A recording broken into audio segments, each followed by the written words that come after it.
All right. We'll see if this works. What are we expecting to see? All right. Well, we're expecting to see live with what we're seeing. Okay. So what's going on, boys? I think I might have made this work, and I'm just a sales guy. That's awesome. Super And we are dangerous. live. The good news is that we are live. We can see the questions that are coming in. Oh, we can. So what we will see is we will see the live stream behind us, or I'll see it in the studio, but we'll see that that's about 20 seconds behind. But that's okay because yeah, there we go. we're in it. We're on it. We're making it happen. Lumberjack did it. Oh, I was so freaking flipping out if this was going to work. My Christmas miracle came early. I'm glad I was a part of it. Yeah. So guys, this is a live stream and we're doing it. We're doing it right. So guys, good morning. This is the Three Amigos. Super pumped to have us all here. First of all, Merry Christmas, my dudes. Merry Christmas to you too, to everybody.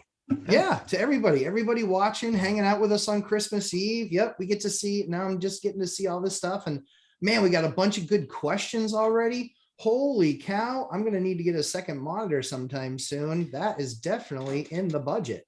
Well, in this method, it works pretty good to pull it up on your phone so you can see the chat as they come in. The good news is I've got enough real estate on my big monitor where I can still see all of us and all the questions. It's because I think you're a secret gamer and you just don't tell anybody. Yeah. If there's ever a trivia question about the original Star Wars, Dion, I'm your dude. Yeah. I'm your dude.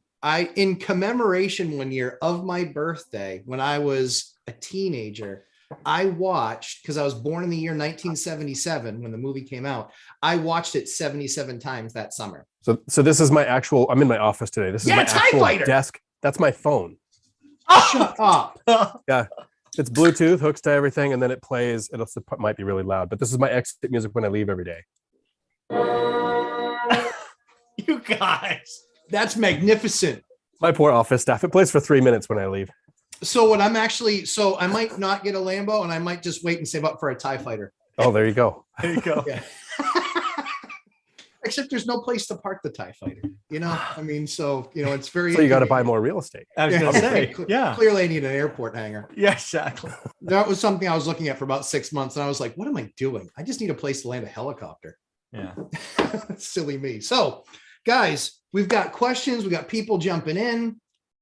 So super excited to have us here together for this live stream.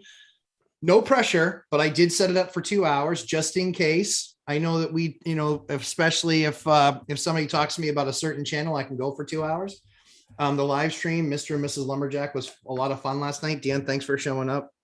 No, I think you guys did great. It was really good. You guys went into some detail on questions that I think that it's really hard to make a video thinking and coming up with content where people that are learning this need to hear this. But when the question comes up and it sparks the conversation, it's the perfect format to learn from.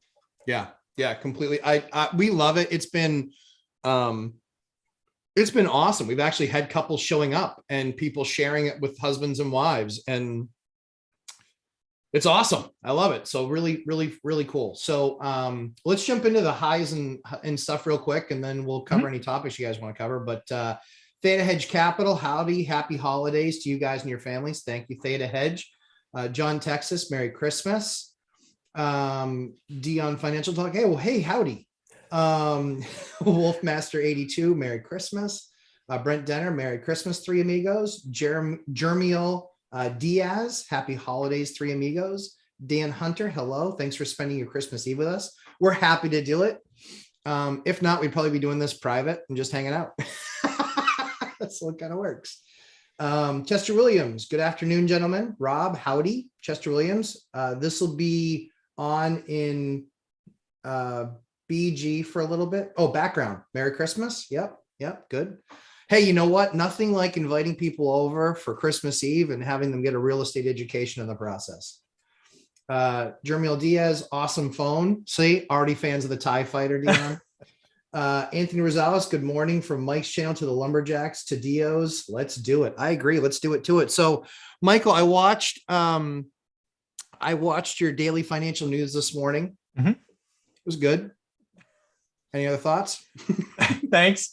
Well, I think there's a couple of things going on. First, new home sales are kind of the interesting tidbit today. But again, if people are watching my daily shows, we should have expected it, right? What have the new home builders been telling us? They're slowing down. Yeah. Inflation is real. Yeah. Dead days are real. Not enough labor, not enough lots. Well, guess what? You put all of that together, you probably should expect transactions to go down. Yep. So transactions, folks, were down 14%, I think. Kind of sounds scary until you realize that values are up 18% or 19%. Yeah. So, Mike, one of the things that we were asked on the live stream last night was, Matt, what's your forecast for 2022? And so I was very bold and I said, prices up, rates up, rents up, inventory up, and mortgage terms up. What do you mean by that? 40-year, you mean? Yep. Okay. We get a 40 for sure. Yeah. And potentially a reunion tour with adjustable rate mortgages. Oh, I know. That's really scary to think about.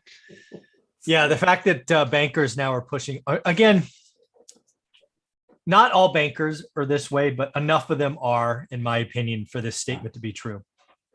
And first and foremost, all companies are in business to make a profit. I'm just saying. Whoa. Throwing the heat on Christmas Eve, Mike. Whoa, Michael, that's crazy.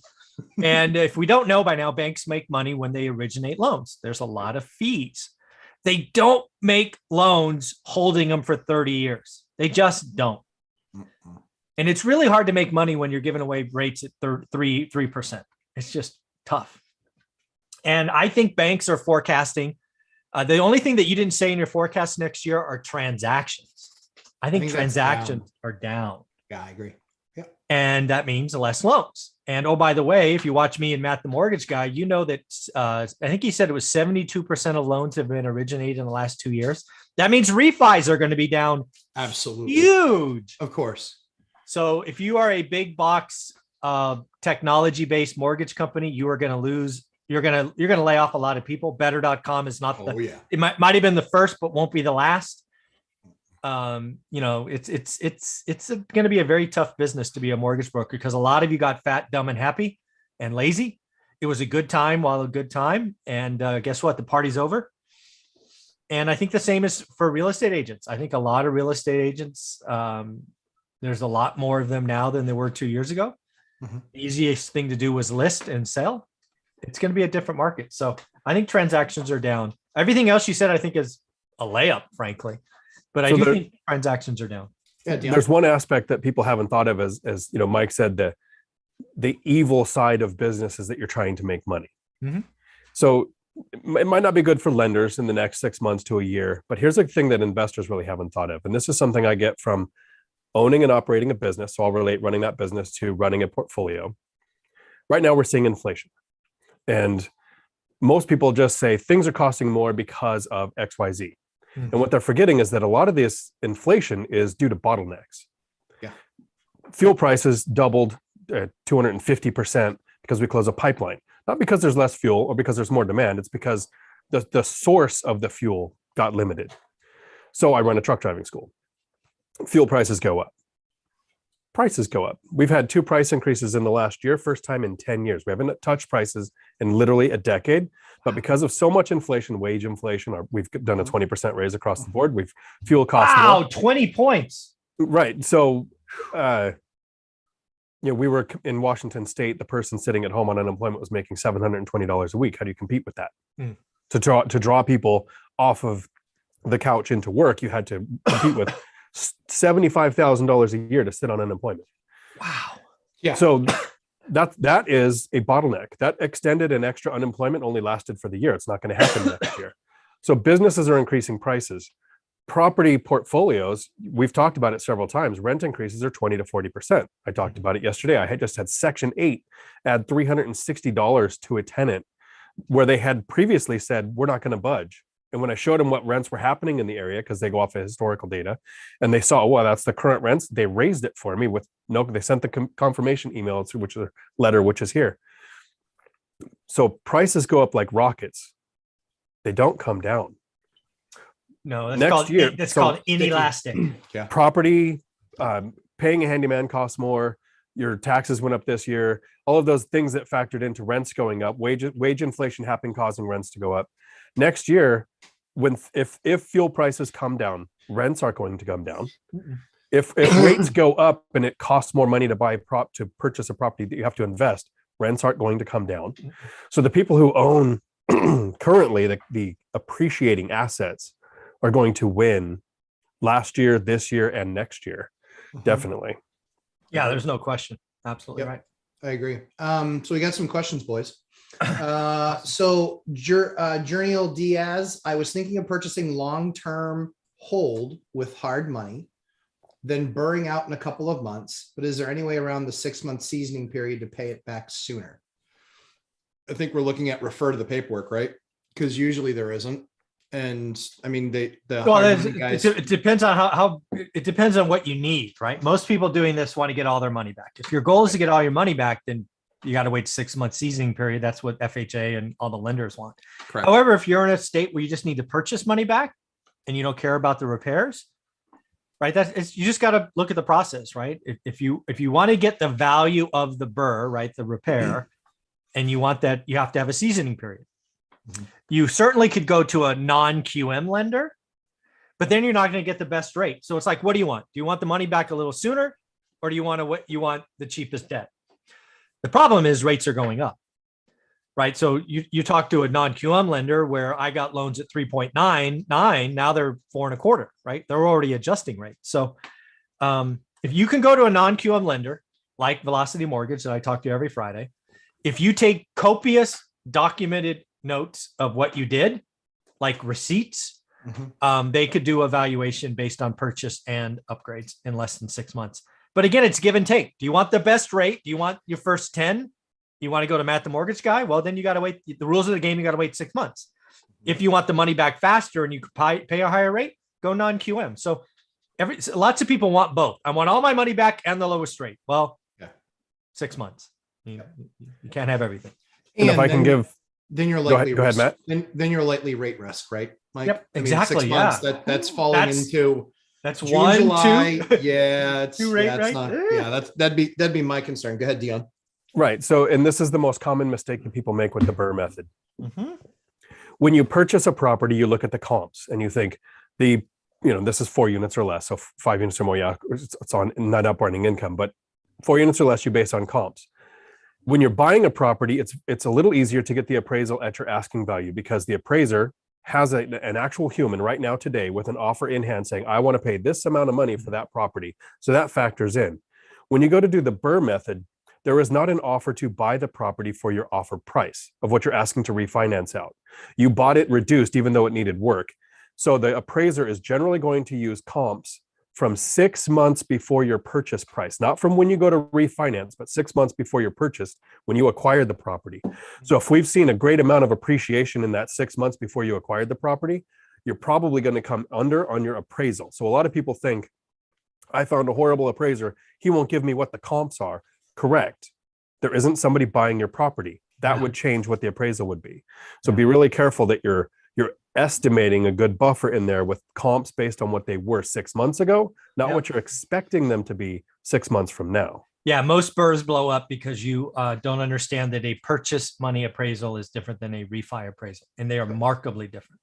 And most people blow up. If you're still doing your work every single day like you should be, you will likely be tracking in your spreadsheet what properties like that are now closing and selling for. You must, under no circumstances should you ever go out to an appraisal appointment where you do not carry at least 2 comps with you. Period. End of story. It's not even a question. All the time, I'm talking through that refi when that guy's there and saying, yeah, I think, how this compares to that other one. And I'm constantly comparing them to the 2 comps that I brought.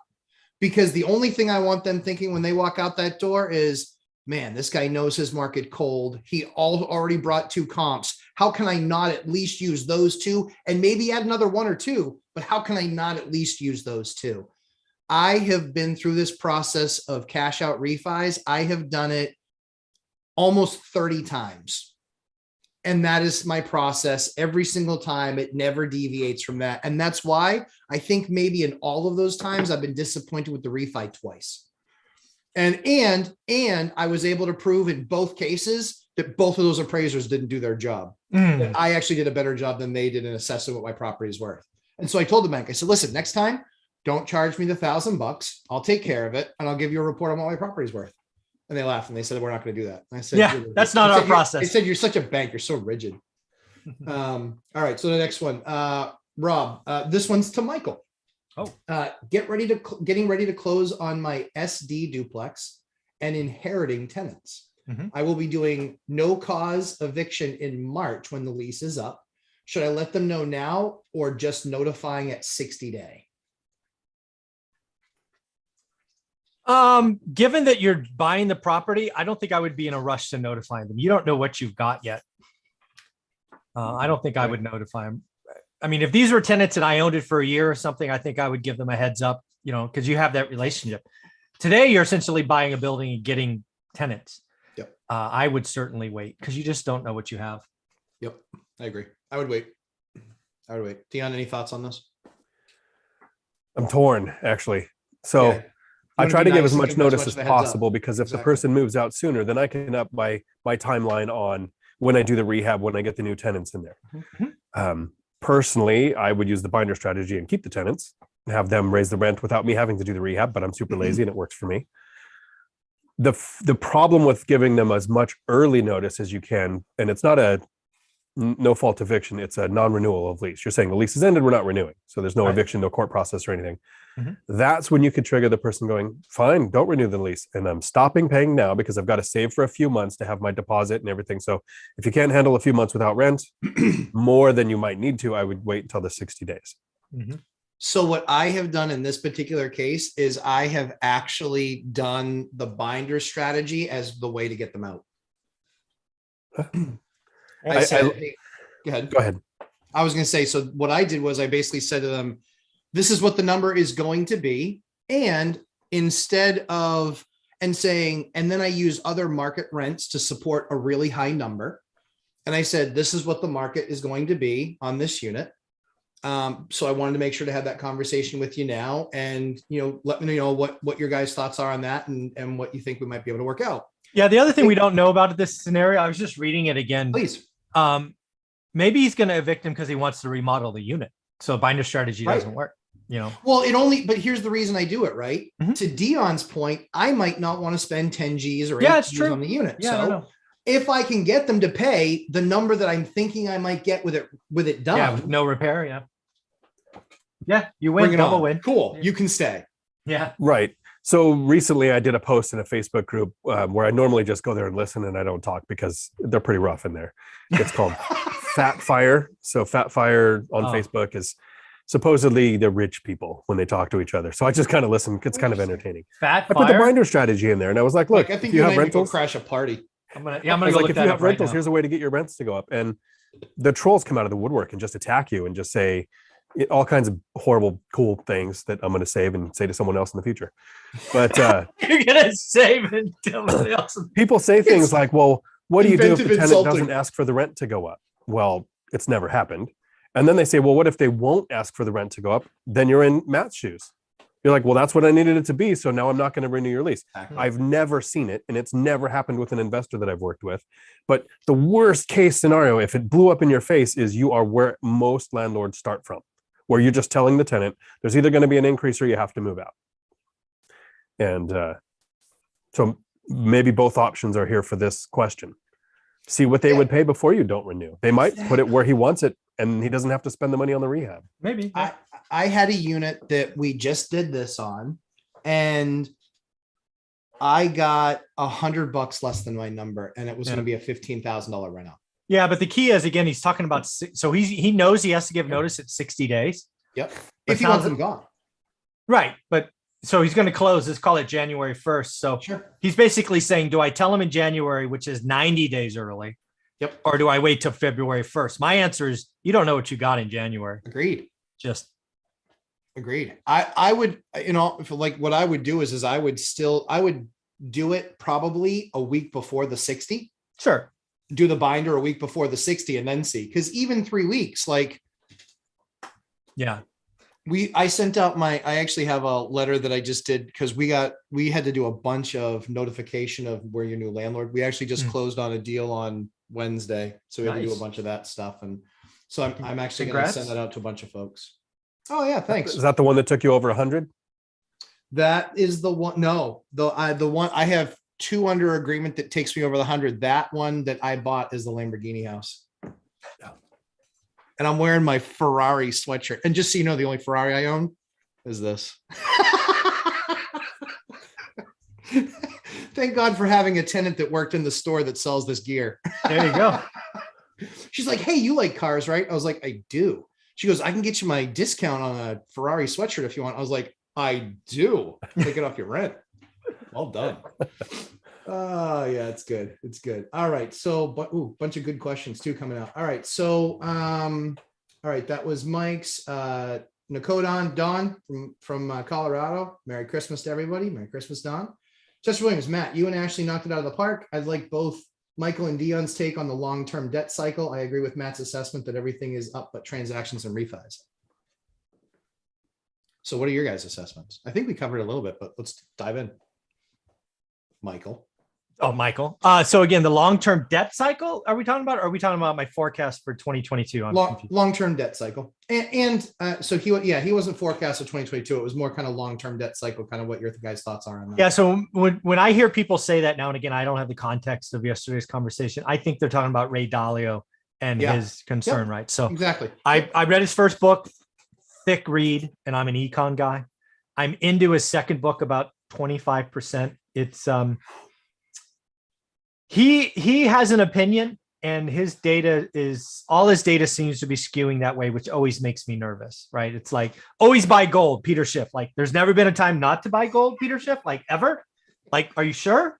So those things concern me. That said, as I said on the Daily Financial News this morning, I believe there is a price to pay for adding 40% to M2, which is called the money supply, in the last 20 to 24 months. I believe a lot of that has to be extracted. It'll either be extracted via inflation, taxes, or losses, or all of them. Yes. Or all of them. So I am certainly concerned. Again, this morning, I think on my live stream, I talked about rates are going up. Are we going to see a repeat of the 80s in Paul Volcker, right? And again, if you didn't see that, rates basically went from 8 to 16%. So do I think rates are going to 16%? Of course not. All right, well, rates went up 800 basis points. Do I think rates go from 3 to 11? Of course not. But the last one, rates doubled. They went from 8 to 16. Can rates, and again, I'm talking mortgage rates, but you can insert any rate here you want. Can mortgage rates go from 3 to 6? Yes. I think yes. Yes. And I think that has ramifications. I think there's a lot of zombie debt, a lot of corporate debt, a lot of variable rate debt. That's why I spent all of 2021 getting out of variable rate debt on purpose, with focus and intention. I think rates go to 6%, the economy stops. I think Jerome Powell has to cause a recession. I think he needs a recession, and I unfortunately think it needs to be a long recession, meaning 3-4 quarters, because I don't think you can have that much dollars created without lots of bad stuff happening. And one way out is to cause a recession, which means pain, which means we take the $1.3 trillion in excess savings and burn it off. And again, I think I've been saying this the last 6 months, I'm not particularly excited about 2022 from a business cycle. I think we are going to be raising rates into a recession, which is like unheard of. But then again, stopping an economy and dumping 40% of the dollars is unheard of as well. So I think the pain needs to be a problem. But the long-term debt cycle, like generational stuff, I'm not sure I buy into Ray Dalio's. But again, I'm only 25% through. But that said, I only worry about the short term, and I think there's a recession. 2022 may be too soon, but I'd be shocked if there's not one by 2023. So that's my thoughts.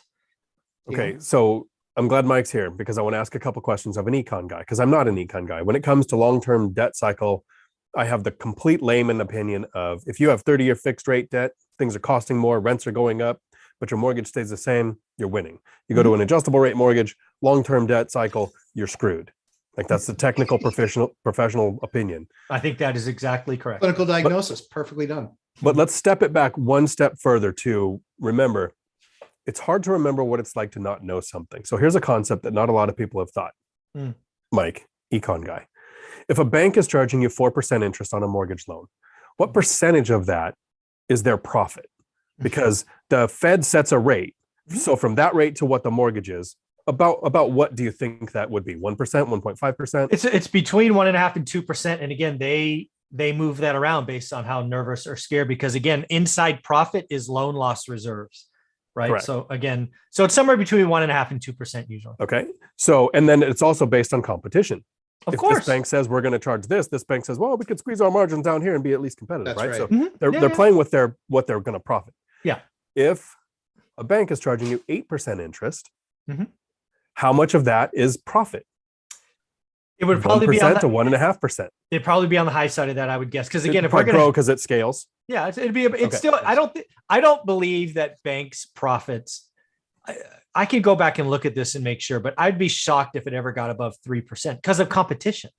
Right. So when we were paying 15, 18% in the 70s and 80s, the Feds had set a rate. Of course. Banks were playing with what they could to profit against competition and against whatever their fears were. Yep. But most people who have looked at mortgages think, right now I want to get it because the banks are only charging me 3.5%. Right. If the bank starts charging me 8%, the bank's making $1 billion and I'm paying. No. The Feds are setting a rate and the banks are playing with the same margin. So when you look at the long-term debt cycle, where the Fed set the rates affects how the Fed repays its debt, not how the banks make money and not how it impacts us, but that's the way I look at it. And that's not an econ guy. That's, I had my, the little wrinkle in all of that is you've actually touched on it, but I want to highlight it, folks. When people talk about the long-term debt cycle, what I don't think most people realize is most long-term debt is actually variable. The Fed's debt, generally speaking, is what they call short-term. The Fed is constantly churning their debt, right? Something that the Fed should have done February, March of 2020. And I said this, they should have issued 100-year debt because the world was scarce. The world was scared. There was all this money coming out of assets, right? The market fell 30%. That was the time to issue 100-year debt at zero, or shoot, probably could have done negative, but here we'll talk zero. Unfortunately, the Fed continued what it did. It's 90-day debt, long-term for the Fed is a year. So a lot of our debt, a lot of company debt is short or variable. That's why I personally hate all of that, because when you bring interest rate risk into your portfolio or into your business or into the government, oh my God, bad things happen when the economy shifts. That's right. There was not a ride that I enjoyed less than going through the process on my 7 refis and not locking in the very beginning. I had to ride it and it was horrible. And it was rolling, guys. It was 4.25 all the way up to 4.625, all the way down to 4 1/8. And I think I locked in. I think I was finally able to lock it like 4.25. So I didn't get at the very low, but I wasn't anywhere near the top either. And it would have made a difference on $1 million. That's real money every month. 3 million. Oh, Jesus Christ. That's a lot of money. It's a lot of money. And that's why and she's like, oh, well, it's only like $30-$40. And I was like, $30-$40 times 8 mortgages. And it's actually more like $90 on the high. And that's per month and times 8. And I said, so it's 8 bones a month. I said, we just kissed goodbye the, Recaro leather seats in my Lamborghini. Your case. So I can't wait to see this car. We're gonna do a live stream from your car. Hell yeah. Question is has anybody ever live streamed at 200 miles an hour? That's my question. I'm sure somebody has. Well, and it didn't end well. Then I have to do 201. Well, I'll just lock it on the dash. Lock it on the dash. That's all. And then we'll watch my face go back like this and my beard go up in my eyes. Like all of the good fun stuff will happen. All right. Hab Abbas, if you are doing a refi after doing a hard money, it's called a rate and term refi. You might be able to find some lenders doing those after 90 days. Yeah, because you're not taking out the repair money. That's what I said. Correct. Yeah, exactly. Yep.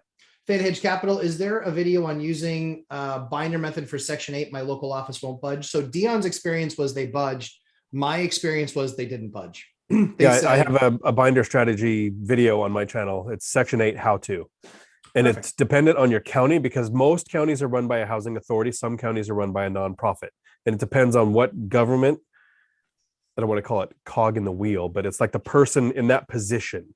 If they just go, here's my exact rules, but the way my counselor explained it to me is we can't just raise your rates. We can't do that. But if I can go to my boss with information and say, here's what the new rates should be. Right. And I did the work for them by sending an email with, here's the comps I'm using, the geographic location, number of bedrooms. Because remember, housing authority and those nonprofits, they don't care about garage, swimming pool, storage shed, any of the amenities. It is how many bedrooms do you have that actually qualify as a bedroom? That's right. Which is 70 square feet, 2 forms of egress, and a certain amount of calculated cubic square footage so you can stand up straight in case you're on a roof line. And a closet. The closet. And a closet. Yes, true. And heat. Yeah, in Washington, it's heat. In some states, I'm not sure. I thought it was a source of like swamp cooler air conditioning. Don't know. So what's also really interesting too, though, is on the closet thing. It doesn't have to be an enclosed space. Nope. It can be a rack on the wall. Mm-hmm. Yeah. So with us here in Washington, my specific housing authority, I had to put in saloon doors. That didn't have to be enclosed. It had to have some sentence somewhere said door. So I put in a little saloon door. That's a closet. There you go. I love it. Depends on your specific county. Yes, exactly. Specific county. And to Dion's point too about the nonprofit versus authority, both towns that I work with are authorities. So they have zero play, no movement. They're just like, we can't rent it. I said, okay, fair enough. Hindman family, for those who self-manage, in quotations, sorry, Mike, do you have any attempt to hide that you're the property owner? DBA, I'm the manager, etc. If not, have you run into any problems because of that? Dion? Sure. So it's actually a nuanced question that comes up often. There are some people who want to hide their identity and they have the LLC to specifically try to hide their name. And they say, I'm the property manager. Whatever level of comfort that you have, great. But you could get caught in a lie sometime. So what I do is, and this is me being transparent, don't sue me, bro. When I'm talking to my tenants, I'm the owner, but I have some partners that I have to run big decisions by. My partners might be Mike and Matt. I might go, hey, this tenant asked for this in between one of our videos. And I go, am I wrong for thinking that's silly? And then when they tell me, I go back and say, my partner said, no, before Mike and Matt, I had my kid's cat. If I ran the decision by my kid's cat shook its head and I was like, yep, okay, we're not going to do that. As long as I'm not the bad guy, I have partners to blame when they have an unreasonable request. But it's pretty rare to have an actual unreasonable request. One was, please replace all of the downstairs windows with windows that open. No, I'm not doing that. No. You have like 4 that do, and then there's these solid like $1,700 glass pane windows. I'm not putting in opening windows there. My partners didn't agree. So then I'm not the bad guy. That's how I handle it. Yeah, same on my side from a self-management perspective. I find that being the owner calms people down. I had somebody getting kind of mouthy and I just said, really? I said, well, I'm happy to pass it on to the owner. So they think you're a jerk. She's like, what are you doing? I go, you just called me a jerk. She's like, oh, you're the owner? Yeah, not just a property manager. I'm here to fix your problem because you asked so nicely. And we just had the conversation. I said, listen, at the end of the day, it's your house and we want to take care of you, but please recognize you're not my only tenant and we want to take care of things on a timely basis. But there's a process to things. And as much as I'd like to believe that I have all of these people on staff working for me, none of them are. They're all 1099s. They all have their own businesses and I get preferential treatment. But when I call, I still have to wait for them to tell me they can be there X time. Just that simple. We all have to wait our turn. So that was that. Let's see. Don, my last appraiser said that some of the comps I took to the meeting, he said that they were some of the ones that he was using. Yep, exactly. Yep, bring those comps. Worst case scenario is they don't use them, but then they're going to have to justify not using them. And I would take them and I would show my bank, hey, these are comps. I provided the appraiser, FYI. You guys agree? I see Mhm. shaking heads. Yes, So Yep. absolutely. Absolutely. Josh Martin, how do you pick an inspector, or does the lender provide one? Who wants to take that one? Again, this is depending on when you were doing this. 20 years ago, I could influence my appraiser, my inspector, all of Oh, that. so wonderful. Today, you can't. No, all. you can't at It's all. the same in Washington. You're not allowed to pick, and you're not supposed to interact with too much. And again, if it's you have a federal. personal relationship, that appraiser is supposed to say no. That's right. Conflict of interest. Conflict It's of- actually, yep. It's 100% a no-no. Big So, no-no. yeah. And so whether appraiser, so he asked inspector. So inspector, if it's not appraiser, but the inspector, one that actually have going to inspect the property, A, your agent should know. B, if you were doing the work like Mike's course talks about, like we talk about in our Three Amigos courses, you've already talked to some inspectors. That way, when you found the right property, you were able to put it in front of the right people. And three, the only tip that I would give when selecting an inspector is try to select somebody that has been in construction in the past. I do not like the appraisers that The have book just taken smart? a 2-week course. Yeah, F that. Well, the other thing about inspectors, you got to be careful with that word, right? If it's required by the lender, yeah, arm's length. Yep. But I don't know about you, but I bought older houses. I'm like, I better have the foundation looked at. So there are some inspections that you as the buyer, as part of your 14-day due diligence, you can absolutely use, but that report's not for the lender. It's for you, the buyer. That's right. Go nuts, pick wherever you want. Right. Yeah. To the original question, I thought we were talking appraiser. I mean, I hired the inspector. That inspector works for me. That reports for me. And then some places you're not even allowed to share that report with the seller. But one of the reasons I'm not an agent is I don't need to know those rules. So I'll take select pieces out of that inspection with that, because the inspector is writing it to protect themselves. Correct. I warned you, this place looks like it's falling down because there's like a crack in the drywall, right? Mm-hmm. And so you send that verbiage to the seller as my strongest negotiating tool. That's right. When we're under contract, I'll send, here's what I think is going to cost about $30,000 to repair, hoping they come back with 15. And then I get $15,000 off. Yep. Yeah, exactly. Nailed it. Exactly. Nailed it. So let's see, Rob, Rob said on the other question about the duplex that he would remodel and owner occupy a half. Yep. Oh, well, there you go. As a house psychologist, I agree. Practicing house psychologist. Josh Martin, Merry Christmas. Lane, Merry Christmas. Merry Christmas to you guys. Chester Williams, fat fire sounds like burning a tub of Crisco. I love it. Ryan Ruff, Merry Christmas. Ahab Abbas. I know I'm getting better at your name, so I'm feeling good about that. Just closed on a 3-unit house hack. Oh my word. And back on September. I listed the other 2 since October, but not finding right tenants until now. When doing my taxes in 21, can I claim vacancy loss on these 2 units? That's not exactly how taxes work. No, you don't have correct. vacancy loss. You have have lack of make income. money to You have make lack of income. Lack of income. Yeah. Right. It's the top line problem, not a bottom line problem. Yeah, we don't report to the IRS. If all of my units paid, I would get X. So I actually took in that. You literally just say, every penny I took in, this is how much it came to. That's the only number they know. They don't know that there was a number you could have got to. Mm-hmm. Yep. Well done. Well explained. Rebecca Marin, we are a small investor, have 2 properties, single family paid off. Excellent. Nice. We would like to get into commercial properties, more than 10 units. Would you recommend us to refi the paid off properties? I'll let Mike All right, I'll handle go that first. because there's reasons why I haven't done those. Yeah, so I'll say on the commercial, like trading up, I wouldn't be doing it now. That's my opinion. The only things that I've done in those larger units is I have gotten ridiculous deals, literally showing 30 and 40% return on capital that I put into the deal.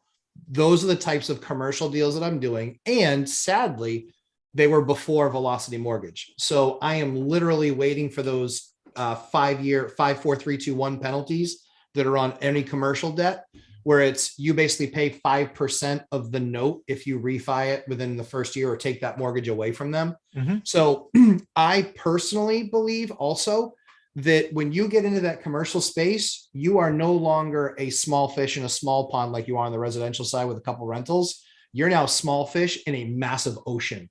And people that can squash you because they can pay for cash, they can do all those things. So if you're running the numbers on that deal, I promise you, if it's been out in the market for quite some time, unless you're getting it way off, like you have to make sure you're getting a good deal, because the smart money evaluates that stuff every single day, and they've got gobs and gobs of cash. See the current or the earlier reference by Mike of 40% more cash in the market. These guys are built to do deals in cash because they don't have to worry about funding. So Mike, that's my rant. That's my take on it. Yeah, it's well done. So I think there's a couple of things. So I get this a lot because again, I own both, right? And I purposely got out of one into the others, much like this comment was.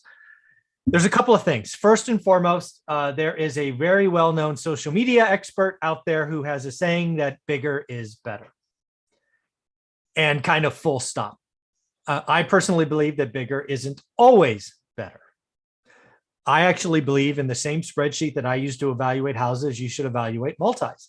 And if multis come out as a better option, I personally like 1031 exchanges to move up. That's what I did. I went from 8 to 80 units over about 18 months. It was awesome. But I got out of ridiculously expensive houses into cheap multifamily. Right. That is not the environment today.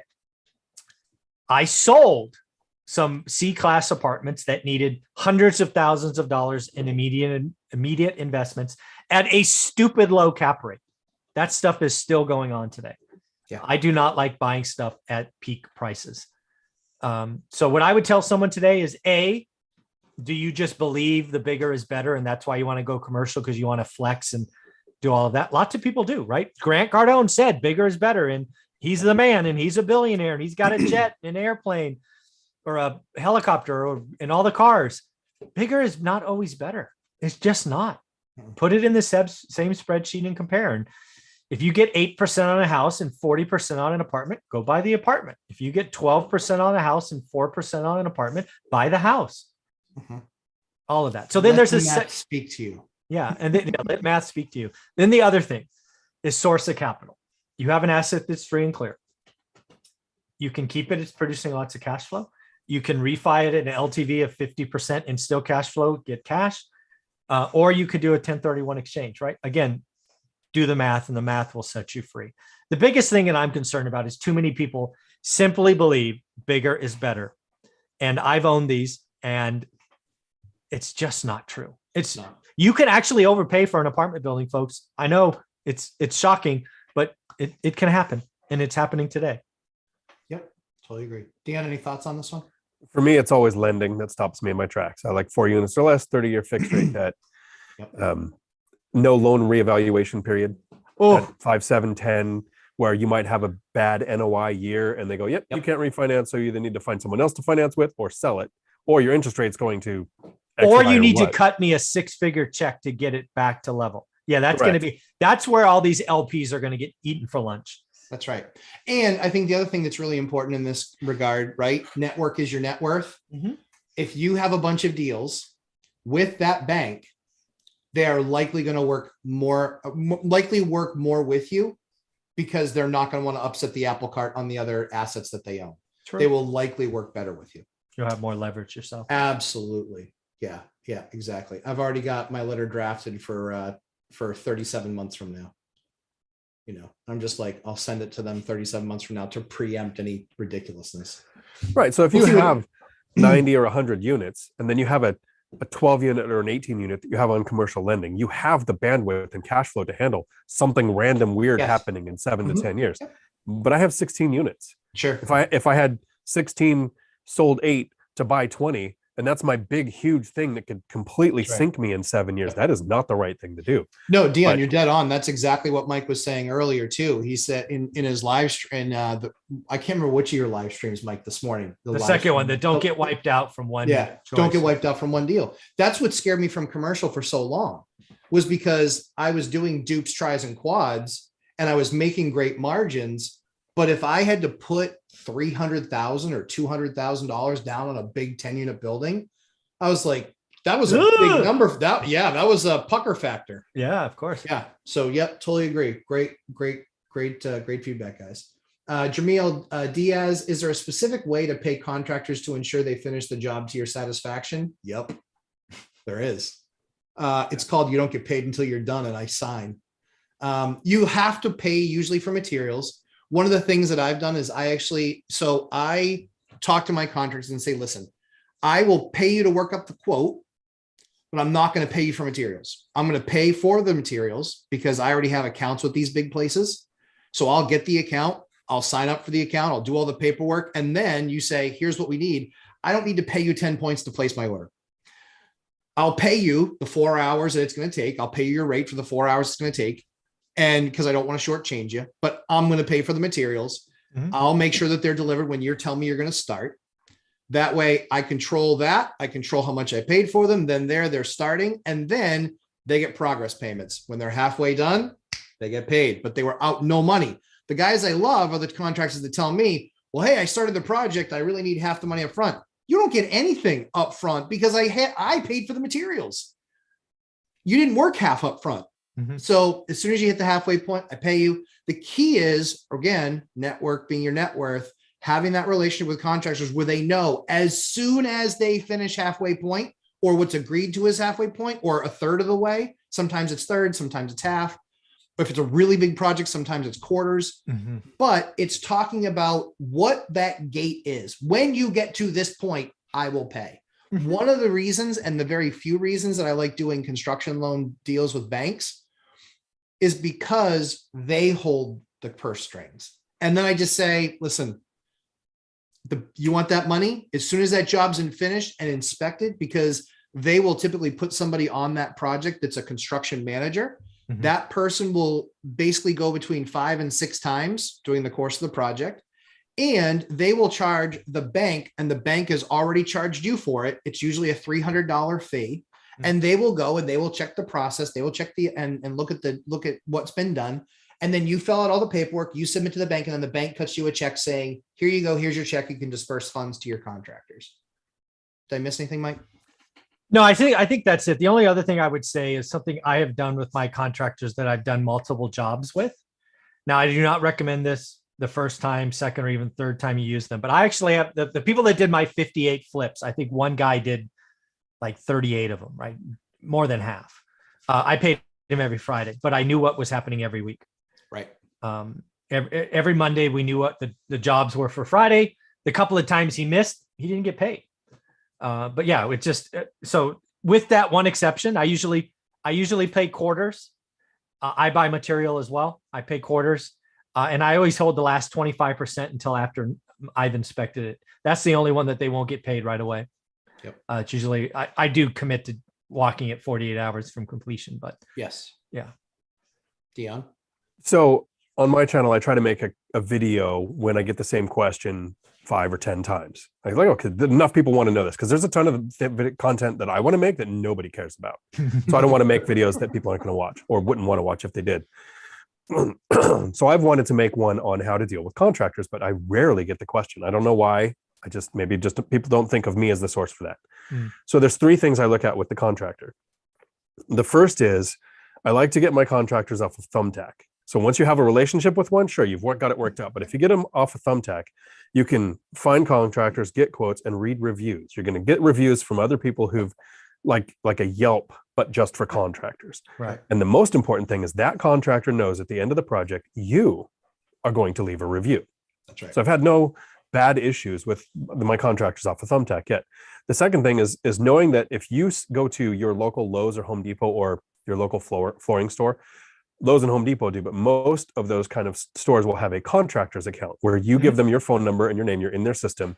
Whatever handyman or contractor you hire can go there and buy materials. You get a phone call, and on the phone, you pay with a credit card right now. They email you a receipt. So a lot of times contractors will say, well, I need this much money to buy materials.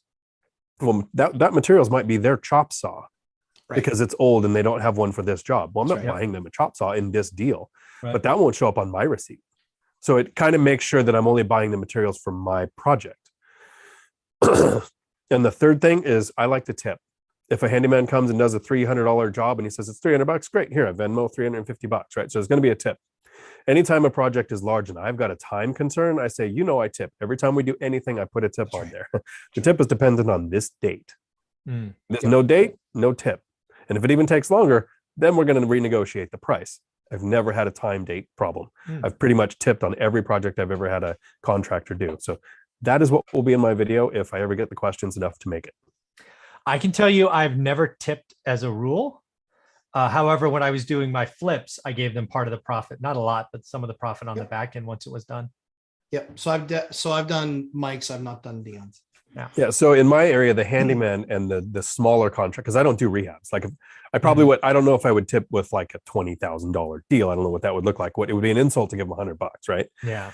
But the guy who shows up and mounts the bathroom mirror and changes the faucet and is going to get $150. $50 is 25% tip or whatever. Yeah. And with those level of handymen in this area, because of the local REI meetup groups and the Facebook groups, there's a lot of competition. Got it. I text, it's like, hey, I have something. I get a phone call. What do you got? Let's go. I'm free this weekend. Like it's immediate. So that's what I'm working for. There you go. All right. I like it. Love it. Awesome. Dan Hunter, please tell me you saw the post on the Three Amigos FI page where somebody asked Mike's course for installment payments. Did you see that? I saw the question. If you want, I did not see from that. my amazing memory. Is it possible to take the course and make installment payments? No. Basically, the gist of the question. No. So I'm not taking installment payments. Sorry. No. Sorry. But the good news is when you get your money right, that's the free course. Yeah. When you get your money right, you'll have it in probably 60 days. I did not see that. No, I missed that one. Kyle Yee, Merry Christmas to the three favorite heroes, Luke, Han, and Chewbacca. Shit. I know exactly which one I am. Which one you are too? I would try a Chewbacca roar, but I suck at it. And yeah, I've tried, and yeah, I know. Whatever. So who's Luke and who's Han? I mean, that's a debatable question. Dear God, you two. Just not Chewbacca. I'm a big furry animal. All right, I'm a big furry animal. All right. I'll be. What is it? Who are the characters again? Luke and Han Solo. I'll be Han Solo. You don't know. That just hurts me. See, I'm you saw Star Trek 77 gaps. times. This is what I do. I'm connecting worlds that don't exist with the real world. Dion over here, Mike over here. Mike just called it Star Trek. Yeah, Star Trek. Yeah, he's still calling it Star Trek. I think I may have seen it twice. Oh, sweet Lord! Especially since it's called Star Wars. Yeah. Well, yeah. Okay. No wonder you ended up in the wrong theater. All I saw is this guy, Captain Kirk. That's all I saw. This guy Spock with the pointy ears. Not a big. Yeah. I don't get it. Right. Eli Colner. My tenant wants a 2-year extension 4 months into their current lease. Young family. My management messed up and signed a 1-year at COVID cap price of 4% plus CPI in August. I feel terrible. Rent needs to go up 30%. Sounds like if you're in a rent control area. No, I think that it's my guess is if I had to guess what Eli's saying there is that they probably use standard language, in their property management firm lease. And it actually sounds like a California investor. Does it? Maybe. Well, again, 4% plus CPI, that is California's rent control, which is 5% plus CPI. All right. Yeah. If it's a single family home though. Oh yeah, single family home's not covered. Yeah, if it's a duplex. Mike, managing stuff from California, I thought you might know that. Yeah, thanks, buddy. Yeah, all right. Trying to catch up. Dan Hunter, maybe a buy now, pay later option in the future. And these are all laughing faces, by the way. So Samer Farho, the three heroes, peace signs for all of us. Dan Hunter, Dion, show your mug again. I can't stop looking at his mug. I'm teasing. I know. Dion. It's because it's hard to see vodka through, Dion, if you didn't tell us it was vodka, we'd all think it was water. So my only question is what the hell is that mug? Is that mug? Yeah, from? Is that mug from something? Is it Star Wars? I am a pirate minister. I actually do weddings for free. It's one of the cool things about being financially free is I get to be a part of someone's special day and not charge them a penny. You have to be okay with a pirate showing up. And, pirates got to have a mug. I'll be talking to Mrs. Lumberjack about our vow renewal. I'll fly out there for it. I might fly out there for that too. But we're not doing a vow, guys. We're not doing everything. I'm going to call your wife. No. I know her number. No. Well, I was going to say at the end of the day, I closed the deal once. I need to close. I don't need to close. You don't want to. Yeah, you don't ask for a question. You don't want the answer. Once you have the deal, you walk out the door. Yeah, you stop talking. Yeah, you sign. I stopped talking. All right. Merry Christmas. So Randy Whitaker, Merry Christmas. My question is foreclosure good or bad for property investment? Mike, what do you think? Good or bad for property investment? I think it depends on which side you're on. Yeah. If you get foreclosed on, it's not good. Yes. You can recover from it after 3 years. If you're going to do owner occ, you'll still pay more and probably you'll pay more. After 7 years, 7 to 10, depending on where it is, it'll go away. So there's a lot of people that got burned in like 2010 that are coming back now. Foreclosures also hurt property around you because of comps, as we talked about earlier. That was a big problem with the last crash, is once somebody did cash for keys, all their neighbors did cash for keys because it was just cascading. Yep. However, foreclosures, generally speaking, well, let's talk about it this way. The first couple of foreclosures, not really great deals because the bank's going to foreclose at the amount and there's probably no equity. But if foreclosures were to cascade like last time, you can get ridiculous deals. Ridiculous. I bought dozens of deals at or even below land value, if you can believe that. Yeah. But I would say, generally speaking, foreclosures are not good. They are real families hurt. People are hurt for years. Their generations hurt. I know kids today, or I shouldn't call them kids. I call them kids because they're younger than my daughter, right? I know kids in their 20s that won't buy homes because their parents lost homes when they were in 8th grade. I mean, these are generational impacts. So foreclosures, generally speaking, are a big no-no, big bad, generally speaking. There's a couple of things to think about when it comes to foreclosures. A lot of people will say, if you're an investor and you buy a house that was foreclosed on, you're part of the system that made that person lose a house, which is not true. That'll happen years before you got there. Yeah. I wasn't If you find a involved. pre-foreclosure, you could be a part of the solution to help that person get out of That's that right. property without having to go through an entire foreclosure. Mhm. And if you're on the bad side of it, where you've got the foreclosure on your record, but there were actual events in your life that caused that, and you are financially stable, this is when things like creative financing and seller financing options start to look more attractive in your investing, instead of going to a traditional lender where, for like Mike said, 7 to 10 years, that stands out and is going to make you pay a lot more interest if you can even secure the loans. So it really, foreclosures, it depends on the situation. Yeah, I agree. Chester Williams, I'm glad Dion mentioned interest spreads for banks, bringing it back to rentals. Would banks be skittish to loan out with the Fed set to hike rates throughout 2022? Guessing focusing on MQNs or MTMG. Matt, the mortgage guy. Yeah. So again, banks have already started to adjust. I know lots of non-QM lenders that raised rates a quarter point the day. So the Fed announced, I think it was a Wednesday. I knew several large non-QM lenders that raised rates the following Monday. They didn't even wait, right? Yeah. They get ahead of it. Banks like Matt, the mortgage guy, they're much more tied to the 10-year treasury. And the weird thing is the Fed talked about raising rates and the 10-year treasury went down for a week. So again, you need to watch that. But generally speaking, bank, if it's a Matt, the mortgage guy, kind of like 10 loan things, are going to follow the treasury plus spread. Non-QM lenders, that's real deep money. They move a lot faster. Yep. And to go one step deeper into something that a finance guy should cover, and I'm going to try. The bank isn't really making money on that interest rate spread. Right. That's how it starts. But within usually a couple of days, that bank sells that loan product to someone else. Yeah. Even if they keep it and you're paying Wells Fargo for your mortgage, they don't own it. They're getting a processing fee. So rates might go up. It's transaction count dropping that's going to hurt the lenders. Correct. They're hoping for the mortgages to happen and then sell them and make that transaction fee. The more mortgages that they can carry and collect fees on, the more money they're going to make. That to them is more important than where rates are. Correct. Yeah. Yep. Agreed.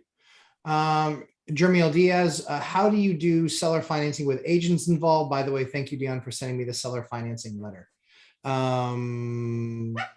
Mike. All you have to do is consider that agents want to get paid. Yep.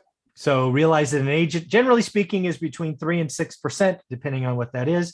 So guess what? Your down payment needs to be at least 3 or 6%, because I have yet to meet a seller that is willing to cut a check personally to pay that. So as long as you control that and the agent goes, "Oh, I get paid," it shouldn't matter. Yep. Right. So when you're looking at your down payment, one of the first things you do with seller financing is you figure out, do they have an existing mortgage? Because you're going to have to get that taken care of. Either you're going to take out a mortgage to cover that, or you're going to have a down payment large enough to cover what's remaining on their mortgage and agent fees. So that, like Mike said, they're not going to be cutting a check to let go of a property. They're looking at getting consistent monthly income and not having a large tax impact. Right.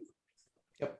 Amafid, the space shuttle live streams at 17,000 miles per hour. Well, then I will just have to say it's the fastest live stream on Earth. Well, no, what I think he's telling you is you can live stream at 200 miles an hour. Have I fun. know. That's what I'm saying. But I'm going to say it's the fastest on Earth.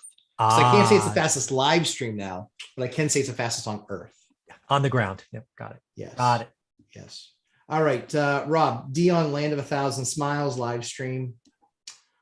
Apparently someone likes your smile. I try to smile more once I have this because it makes me look like I'm frowning because I got the D'Artagnan look. So I don't know who D'Artagnan is, but I guess he's on Star Trek. Oh my God. Mike, you should know this. So D'Artagnan, you should know. It's the Three Musketeers. Like we could have went with that instead of Three Amigos. No. So Guys, Alexander remember, Dumas wrote books like The Count of Monte Cristo, which is the best movie ever made on the planet, Never and very good. The Three Musketeers, The Man in the Iron Mask, and there's D'Artagnan. So okay. now you know. Guy Pearce, Jim Caviezel, spectacular. Yep. That's actually my favorite movie because, and here's some behind the scenes secret info on how twisted I am. It's a movie where you get so rich, you can dedicate your life to getting revenge on the people who screwed you over. Oh, what's the name of that movie again? The Count of Monte Cristo. All right, I'll look it up. But the newer version, not the original. Right. Yeah, it came out like, we call it the newer version, but it's probably 15 years old now. It is. Yeah. So sometime in the 2000s. Yeah, it's got Guy Pearce and Jim Caviezel in it. I'll look it up. I've never seen it. Not even sure. I'll send you a link. Okay. D and I will pull our money and buy the DVD because I know you're a DVD player. I don't have a DVD player. Seriously? Nope. Wow, look at you streaming. I don't either. And somebody just gave me, because I talk about audiobooks all the time, they just Yeah. gave me a bunch of audiobooks on CD. And I'm like, what's this? It's like an 8-track now. Yeah, it so is. Question for Dion. Is the cat available for consultations from Rob? That's So- awesome. Yes, but if you've watched my videos, you know that cat is a biter. I picked the cat up for an outro one time and it chomped onto my cheek and I bled. That's not in the video. The bite is though. Yeah. But, Oh my God. Chris Webb, just checking in from Central Virginia. Thanks for all you guys do. 1,000,000%. You're welcome. Jerry Davis, good morning, amigos. Good morning. Brett Denner, I'd love to hear about what you guys do for preventative maintenance to proactively prevent expensive issues, repairs from coming up on properties you are actively renting. Brett, that's a great question, Brett. Dion, what do you think? I expect expensive repairs. I look forward to them because when I replace a roof or replace a water heater, I'm protecting an asset. And as a new investor, we usually get stuck in this mindset of, wow, that roof is $15,000. That's so much money. When you're first starting out, expenses like that are part of your cost to acquire. You're spending the money to acquire the asset.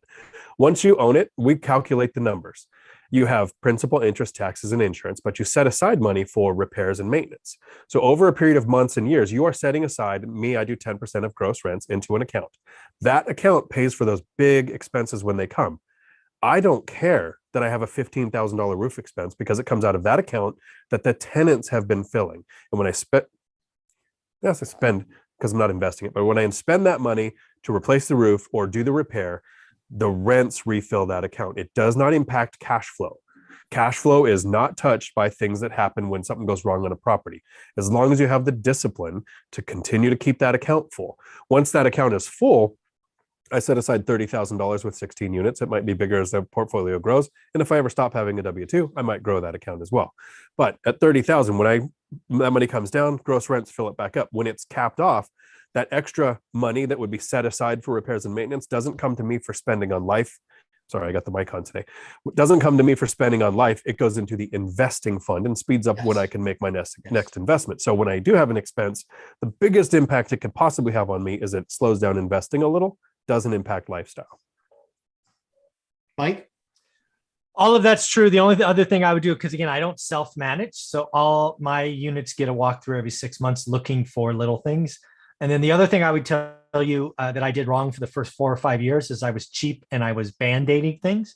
When you get one roof leak, unless there's like a real reason for it, replace the roof, right? Because I don't know how many times I band-aided a roof and then it ultimately became worse and worse and worse. And I spent twice as much. One of the things that I recommend doing when I acquire a building, because they're older here in the Northeast, is I will actually pay a plumber, usually for when we go in after we've acquired the building, go in, take a look, take a walk through, make sure he's looking at the chamber and the furnace and doing things like that. those are big, expensive repairs, and that thing's going to go when it's being used. When is the heating being used? In the wintertime. Yep. I don't want to deal with the ridiculousness of having to replace a system during the winter, because that sucks. And the second thing that, believe it or not, I'm shocked that people don't do this. Up here in the Northeast, almost all the time when copper was installed, that copper might be 50 years old, 60 years old, 40 years old, and they have these star off and ons. They have these star valves. Mm-hmm. You turn them on, you turn them off, and that's what saves you. No one ever tests them. No one ever knows that they don't work, and they don't work. And when you find out that they don't work, it's because something is spraying water everywhere. That's when you find out they don't work. Test those. So yeah. We eliminate those star valves in a number of our properties. We literally just play the plumber and say, listen, go in there, and all the star valves in the basement, solder them off. There's a special tool that gets made that actually has a coupling connection on it. They can get through that in a half a day and put all new ball valves there. Now, every shutoff works, every turn on valve, every valve then works. Nice. If you ever have an issue, we actually, when we introduce a tenant to an apartment, we say, hey, if you ever have a water problem, it's spraying all over the place and I don't know what to do, run your ass down to the basement and shut this valve off. That's all you have to do. And I will be elated, because the damage will be relegated to literally a minute. So that's all you have to do. Just show people where the shutoff switch is, or the shutoff valve is for the water. That's funny that you say that. I just did that at a friend's house, trying to help out because I'm so handy, which I'm not. Don't ever have me help you do anything. Like making me. I went to replace a faucet. Yeah. Oh, no. So you go under the sink and you think, okay, hot and cold water, I can turn them off.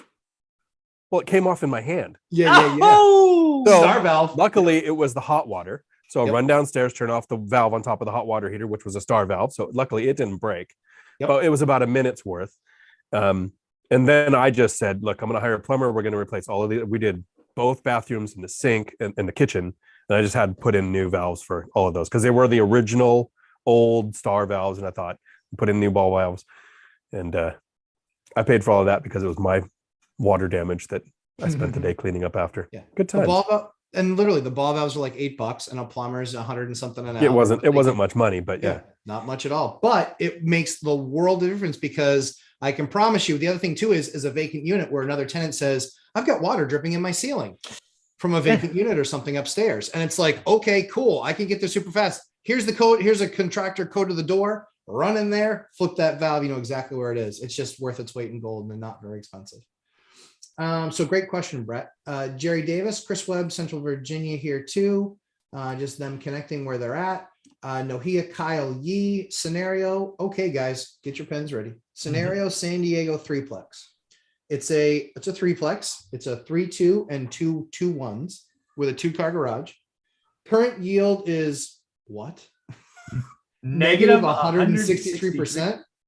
Negative with asking price with what current rents. Vacant 1650 and 1550. Rent average is 3,000, 2,500, and 2,500.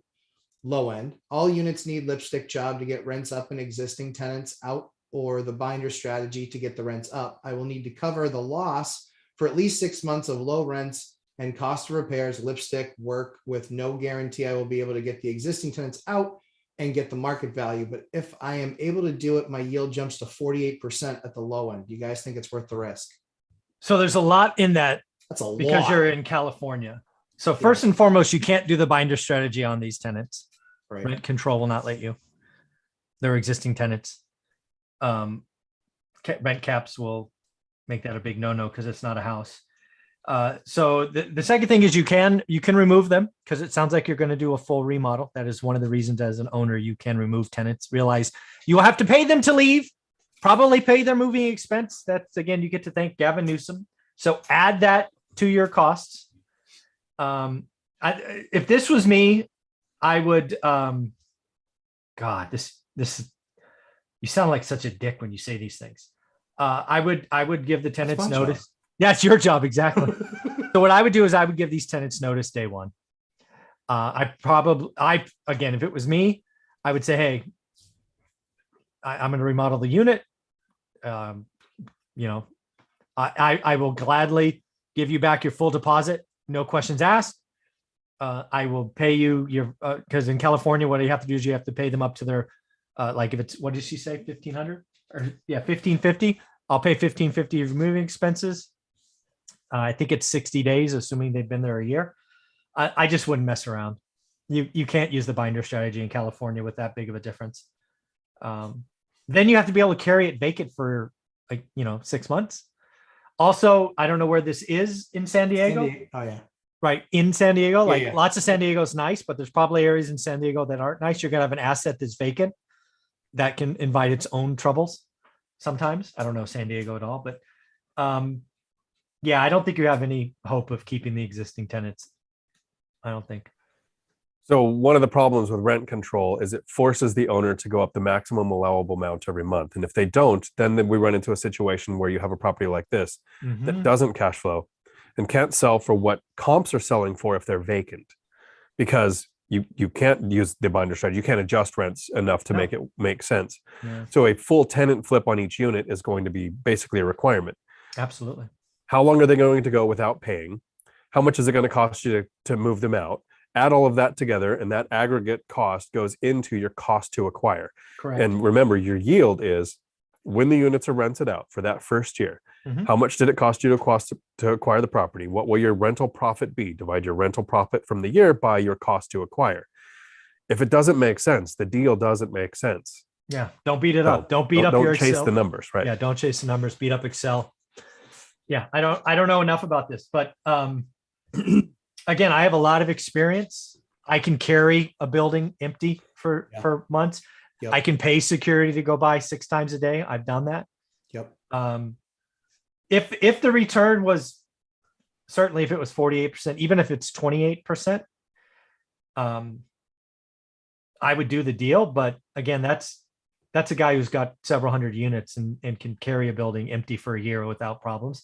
This does scream lots of risks, lots of unknowns. That'd be a tough first pill to swallow, I think, for lots of people. And even though you're in the right with a remodel, you can say the tenant needs to move out. Factor in the cost of a 3-month eviction.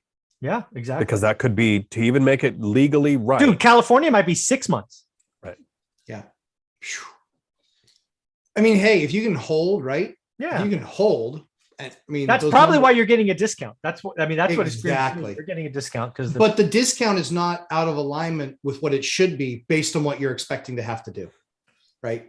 That sounds like a lot of work, a lot of stress. Yep. If you're a first-time investor, this is your do first. Not do this deal. Probably do not do this deal if you're a first timer. Because you're gonna eat yourself alive. Yep. Just with stress. And there will be delays in getting them out. There will be people that are problems. And the issue is if they hire a lawyer, you have to hire a lawyer to protect yourself. And it's not whether or not they win. It's just the fact that they're suing. Delay. Yeah, exactly. Delays and a pain in the ass for sure. Cool. All right. WS, need to get some sleep right here. You guys talk together. Merry Christmas to you all. Merry Christmas to you. Well, the good news is he didn't fall asleep on our live streams. That's a good thing. Nisi Ellison, what would cause deflation and how would it affect housing loans? Michael, So deflation. So there's really 2 types of deflation we need to talk about because it's quoted a lot in YouTube University. There's asset deflation, housing, stocks, crypto.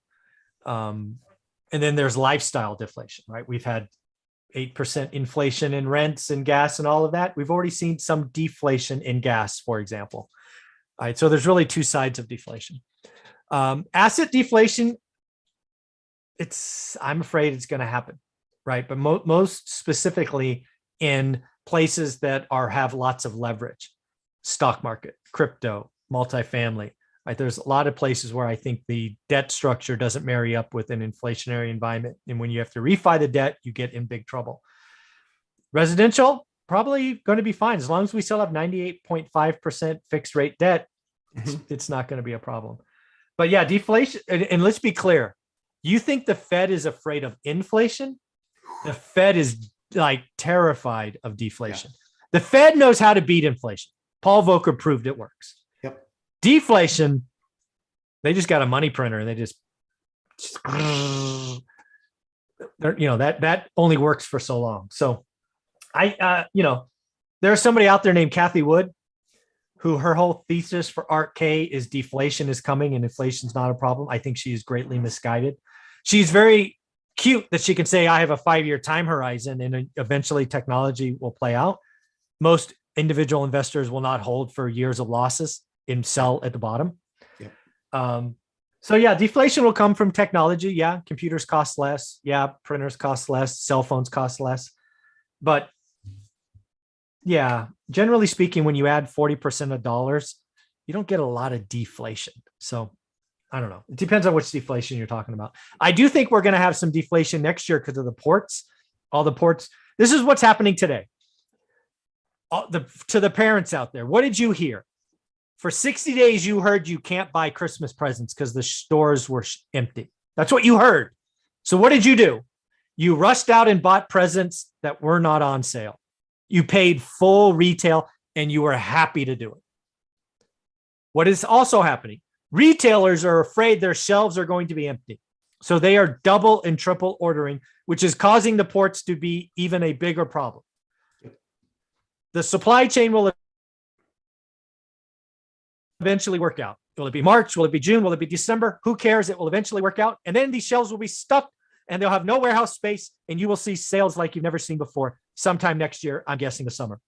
I meant when I said last month that we should move Christmas from December to July, because I don't know about you, but I don't watch a lot of TV, but I didn't see any ads for Black Friday sales. I didn't see doorbusters. I didn't see ads on my social media feed about, some big ass screen TV. It's because they didn't have to. They were like, yeah. They're like, hey, I got no inventory, pay full boat. So again, we will have some deflation next year when, oh my God, the Gap ordered 3 times as many sweaters and you don't need sweaters in July. I ordered them for December. They didn't show up till July, but they're here now. I guess I got to put them on sale. So we're going to see this. It's going to be very messy next year. I don't have I'm not really happy about next year. Big time whipsaw effect. Yeah. Sure. Just crazy. The biggest problem I see coming for deflation is lifestyle deflation. Not so much things we spend on like housing and transportation, but I mean, and I get that everybody over 30 doesn't understand what an impact the metaverse is going to have. There are companies who will have employees wearing VR headsets. We're not going to have the commute problem. We're having people buying real estate in a metaverse that doesn't exist, that is completely online. It isn't going to happen in the next 2 years. But over the next several years, when the tech catches up with the way that we can use products like that, I think that's when we're going to see an actual shift in how much money a person spends in their life.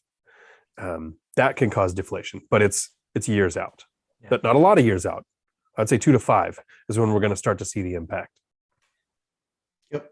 I think that's something that definitely will start to impact. I started to do some research to buy some land in the metaverse. Oh my goodness. I had to at least understand what it was. I couldn't sit there and watch Reventure videos all day long. I did the math the other day because I was thinking of making a video for the ultimate nerds out there. Yeah. And I've made about $81,000 off of selling things in video games over the last 15 years, aggregate all the way through. That's awesome.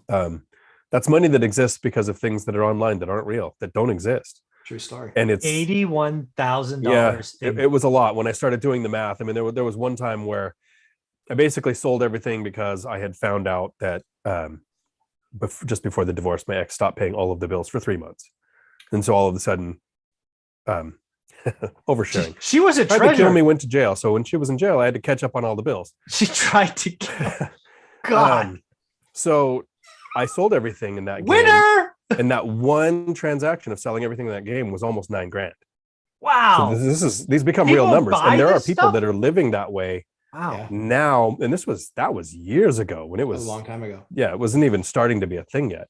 And with somebody as big as Facebook getting behind this, Yes. I think it's going to be a bigger impact than people are thinking. I think it definitely gets there. It's just gonna be a matter of time. And I've still got my baseball cards. So yeah.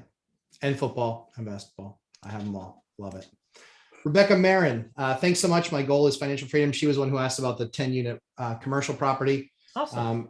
Eli Kolner reiterates just what was said earlier about the lease being current or COVID rules. And then Death Angel PR2, is the Veterans Code still available for the course, Michael? I believe Oh, yeah. So yeah, you go ahead and use June 50, save $50. Go for it. Cool. Eli Kolner, California or at least San Diego County capped rent increases for everybody up until September 2021, as far as I understand. My management should have converted tenants to month in August, then 1 year later. Yeah, makes sense. Yeah, Okay. like I was saying, that the property management firm made a mistake on that. Yeah, yeah, yeah. That's oh yeah, yeah. I've had that happen where I rent my stuff out very, very, very rarely through a property management company. It's usually only when it's like what we're going through now, and did not particularly enjoy the process. And they were extremely highly recommended from a number of other landlords. And I was just like, wow, now I know why I beat you guys on all those deals, because you're bad at this too. Because they're the only ones that could actually sit there and go, yeah, they did a great job. Nah. Larry Chong, what's the best way to evaluate the refinance component of a BRRRR deal that you're considering to buy? Michael, what do you think about that? I think I've heard so many people do it badly. Agreed. Yeah. I would tell you to take whatever number you think it's going to be and subtract 15%. Yep. Fair. Most people are too aggressive. They think they're doing it right, but they're going to do something extra special and blah, blah, blah, blah, blah. Whack it 15%. And then hopefully you're positively surprised. I agree with that. Yep. No, they sell first. I am scouting around for non-QM lenders for my next few acquisitions. Is it better to go non-QM and save your last two conventional loans for a higher rate environment and for lower down payment options? So I get what he's saying there. Yeah, right? I do too. Yeah. Go ahead. You first. So yeah, I mean, I think that it really depends on the asset for me. Because if I've got a commercial deal, like I want non-QM all day long now. Like I mean, I had to break the news to the banker. I was just like, I love you. You're the best. But how can I go with a non-fixed rate debt, even if it's 3.75, when I can get fixed at 4 or 4 to 8? Yeah. And I'm 30 years fixed and I can sleep at night every night, because 5 years from now, I personally think rates are in the 6s. Yeah, me too. That's me. Yeah. What I would tell somebody in this situation is don't overthink it. If I had two residential loans left, I'd get 2 residential loans, because you don't want to overthink it. Because what happens if 6 months from now, they don't have 10, they have 4 again? I've been in that environment. That's right. Go get those last 2. That's right. Don't save them for later because of this. Don't play chess when the other person's not playing chess. They might be playing hopscotch. Yeah. Go get the 2 loans. I mean, I wouldn't. Sometimes we overthink ourselves again. And I've seen an environment where you can get unlimited residential loans, go to 4, go to 10. Who says it doesn't go back to 4? I don't know. Yep. That is what happened. For those of you who don't know exactly what Mike's referring to, in 2008, they instantly took the number of loans that banks could do for you and then sell to Fannie and Freddie. They instantly knocked that number from 10 assets down to 4. And that left a guy like me who had 5 completely screwed. And overnight screwed. I was like, I've got 5 left. This is awesome. Like I was still shopping, and then done. And I was like, okay, I better have another way to get these financed. Dan, any thoughts on that? No, I feel exactly the same. I was kind of in that boat when I first started. 4 was the limit. So I got to 4. It was still the limit. I focused and paid 1 off. Yep. So I have a single family paid off property. And then it went up to 10 and rates dropped. And so my brain said, get to 10. Get to 10 while it's an option. Yep, absolutely. Yep, that's well done. I know they sell first. What do you do after your market has slowly changed to a 0% yield event? Mine in the Sun Belt is definitely trending there. Change investing strategy. Look at some asset classes still yielding there. Yeah. Again, I've been in Fresno for 21 years and I've just had to bounce around different assets. Yep. Different asset classes. Beverly Ho, when you get an inspection report back and discover there's work to be done, Beverly, there will always be work to be done. Inspection reports are meant to scare you. They're meant to scare you. And to try and make sure that the inspector has 0 liability. Right. That's what they're there for.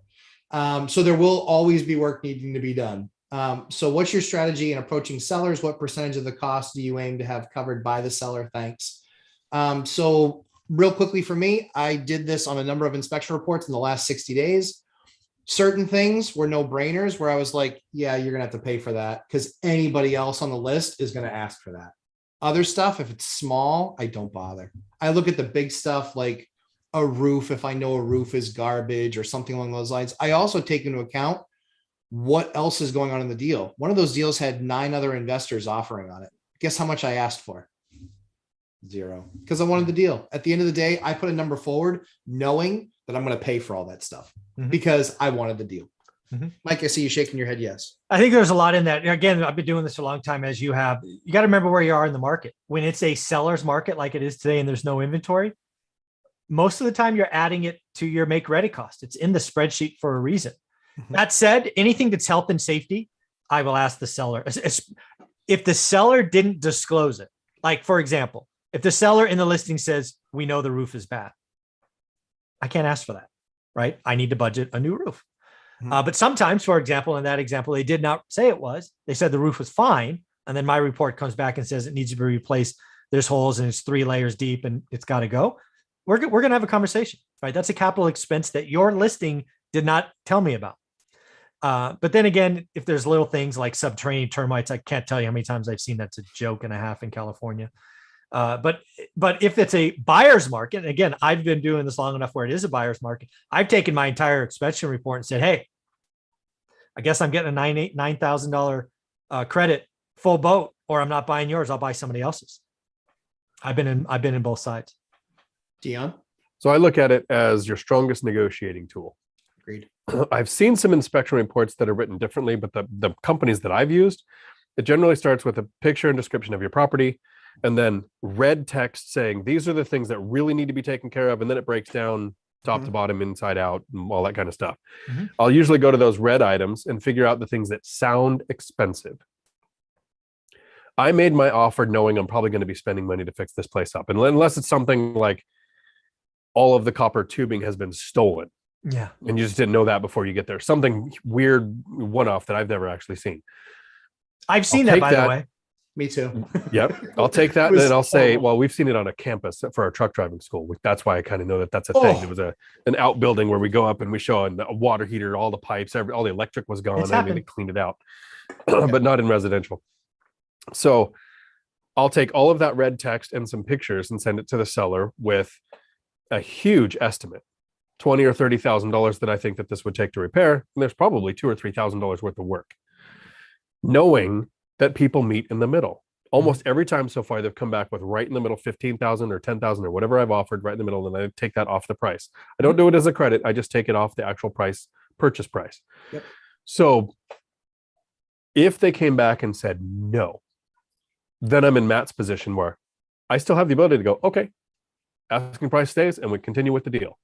Hasn't happened yet. So far, every time, and this is not just mine, this is deals I've done with other investors. They've come back and usually met right in the middle.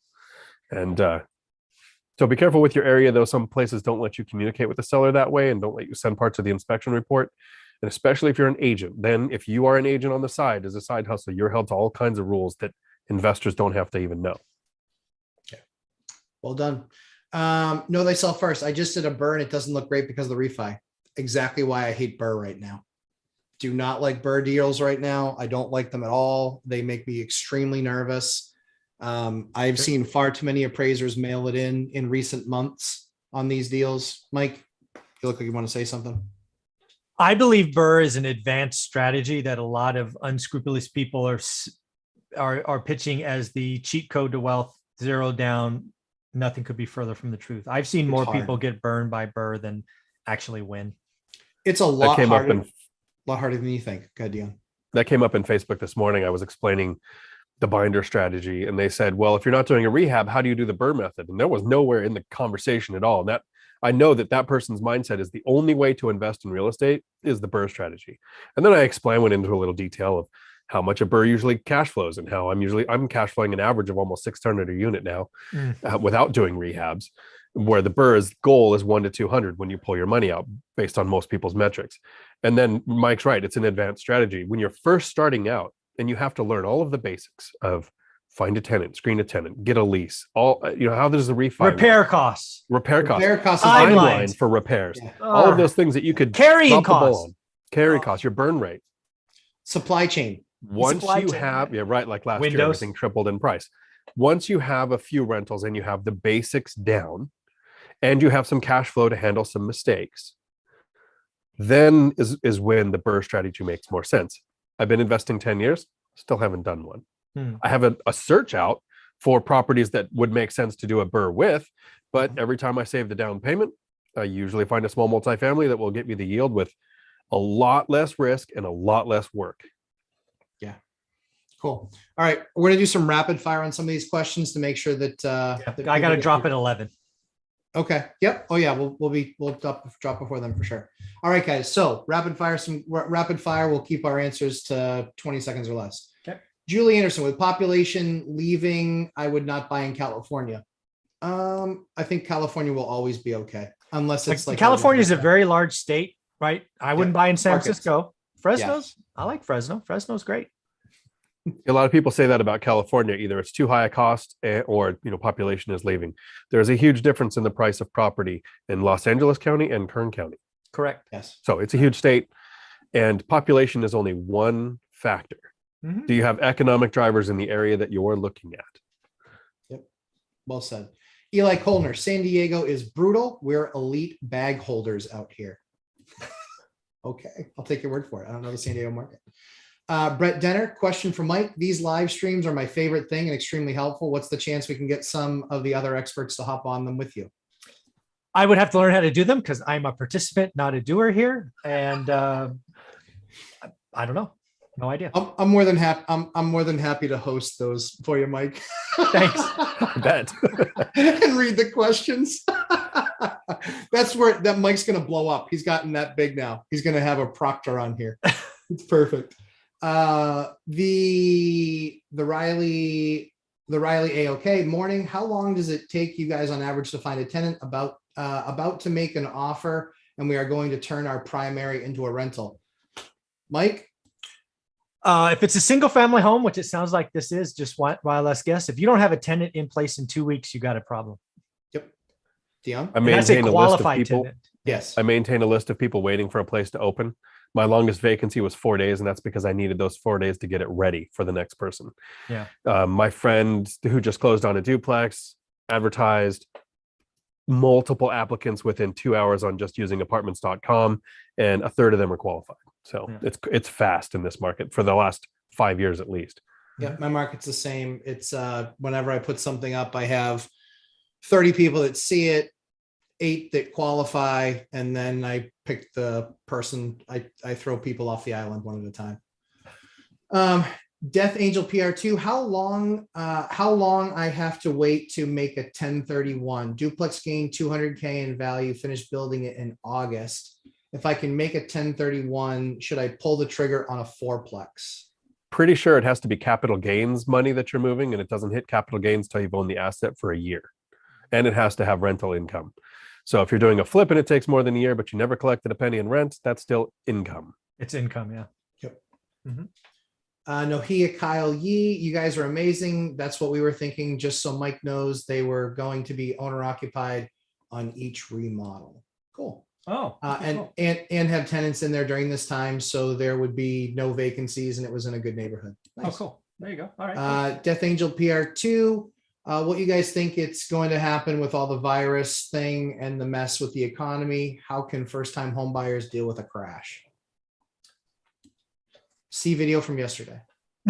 I do not see a crash. So no, we still don't see a crash. I mean, for those of you who are watching, we still don't see a crash.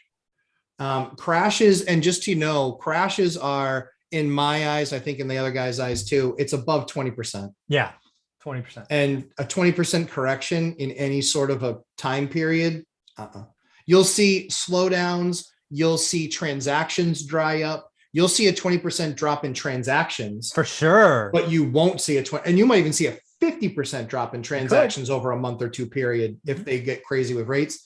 But you're not going to see the values crash. There's a very big difference, transactions versus value. Because that's still that crash is still more inventory driven. Brett Before we Denner, get out of here for this Yeah, live stream, I would like please. to give away a set of the books from Oh, Michael okay. Zuber, the autographed books. And All I'm right. going to say it so we can get in the chat before we close out.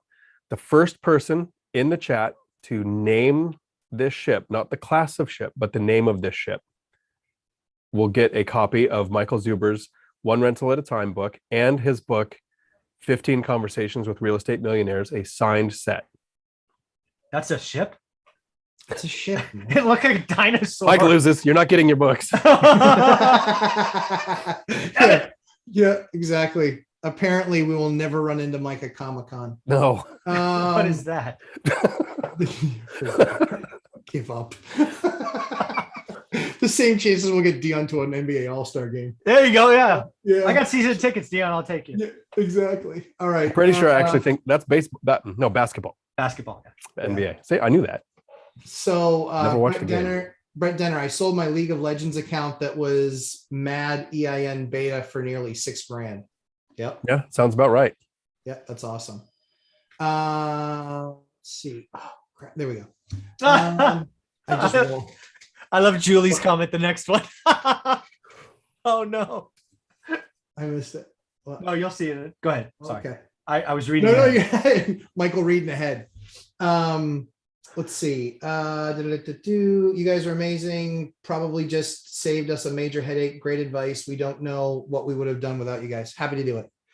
Can we please screen any future friends or wives of Dion? That's the one that made me laugh. Dion, we'll do a dating session much like this. I'll take care of the tech. We'll do a dating session much like this. We'll leave their screen blank because that way you can't know who they are. We'll do like a bachelor thing for you. I'm financially independent. I don't know if I'm financially free enough to be able to afford to go on a date yet. Still working on that. Hey, you know what? Needs versus wants, my man. Right there. Needs versus wants. Death Angel PR2 PS. Love this group. You're very welcome. We appreciate that. Dion, I want to see a live of you playing World of Warcraft. See, I was wondering what WoW was. I knew it. Mike didn't know what WoW was. Oh, wow.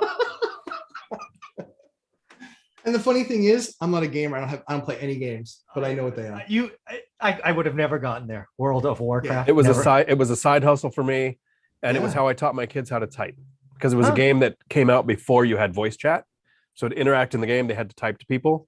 So my kids were my employees because I sold the stuff that they got in the game. Wow. That they got to play a game. Yes. There we go. Chester Williams laughing at Julie Anderson. That was a good joke. Nohia Kyle Yee, Lumberjack, are you still on track for your course next year? Yes, I am. We've kind of outlined everything, kind of put everything together. Honestly, and I can say this in front of these guys because I think the big thing for me is what Mike's done in his course. I can't improve on. it. There's the core of what's there. I can't improve on. It's exactly, he put words to my music that I lived for years. He lived it too. So there's no point in me covering buy boxes and things like that. The things where I can kind of pick up the gap on is all the hands-on landlording that I did and all the self-management and the repair type of stuff I look at. That's where I think I can help people out the most, because I've done it all and now I hire it all out. And now I know when I go through a house, I have a punch list of making it lumberjackified. And so that's where we're going to try and help people. So certainly we'll have cheat code to wealth in there, but there's going to be a lot more to it on the self-management and actually on the repair side and then on the rehab side. Because at that point, I know product cold. And I've set up a lot of people with that contact at American Flooring. By the way, guys, I'm a full-time eater of my own dog food. I just placed a $15,000 order for more flooring. So, and these guys are coming together. They're running low on supply because supply chain, but yeah, we are still on track, and that's what my focus is going to be. Because like I said, but you know what, honestly, we're going to refer to Mike's course a lot because buy box is so important and yield or return on capital is so important. So we're going to refer to that. So don't bother waiting for mine. Buy Mike's. Mine will build on top of that to take you to that next level if you decide you want self-management and doing a lot of things that Dion and I do kind of on the reg. And tenant selection and all that other good, fun, happy stuff. And how you have uncomfortable conversations with tenants. I'm really good at that. I just hope, so we'll only be able to sell that because I can't put that live on YouTube. John Williams, if you three are the three amigos of FI, is Reventure El Guapo? I mean, I suppose. Well done, John Williams. Brett Denner. So there's a startup named Nomad that has been poaching me. The core of their business is guaranteeing long-term tenants. They pay you out of their pocket and charge the tenant. Take a 4% cut. Thoughts? Are they managing the tenant or are they just placing the tenant? They find the place. So they find and place the tenant. Include in the deal is a 10K warranty for any damages the tenant causes. So they're just placing. Yeah. They're going to be out of business soon. Yeah. Hate Finding, the model. Yeah. It sounds, Sounds risky. Pretty easy. It might be the one thing that some investors struggle with is finding a tenant. Maybe. Managing a tenant maybe not be the hard. Maybe they might have a business model that would work. I don't know any investors myself who would go for it, but we've had the questions where it comes up often. How do you find a tenant? How do you screen a tenant? So there's a service that they could provide. Maybe they'd have to do the math on whether it made sense for them to do it or not. I don't know that I would use that service because you have to screen out tenants. You don't have to hunt to find a tenant. Right. Honestly, the easiest thing you can do to get somewhere near market rents, call your housing authorities. They have lists of people, lists,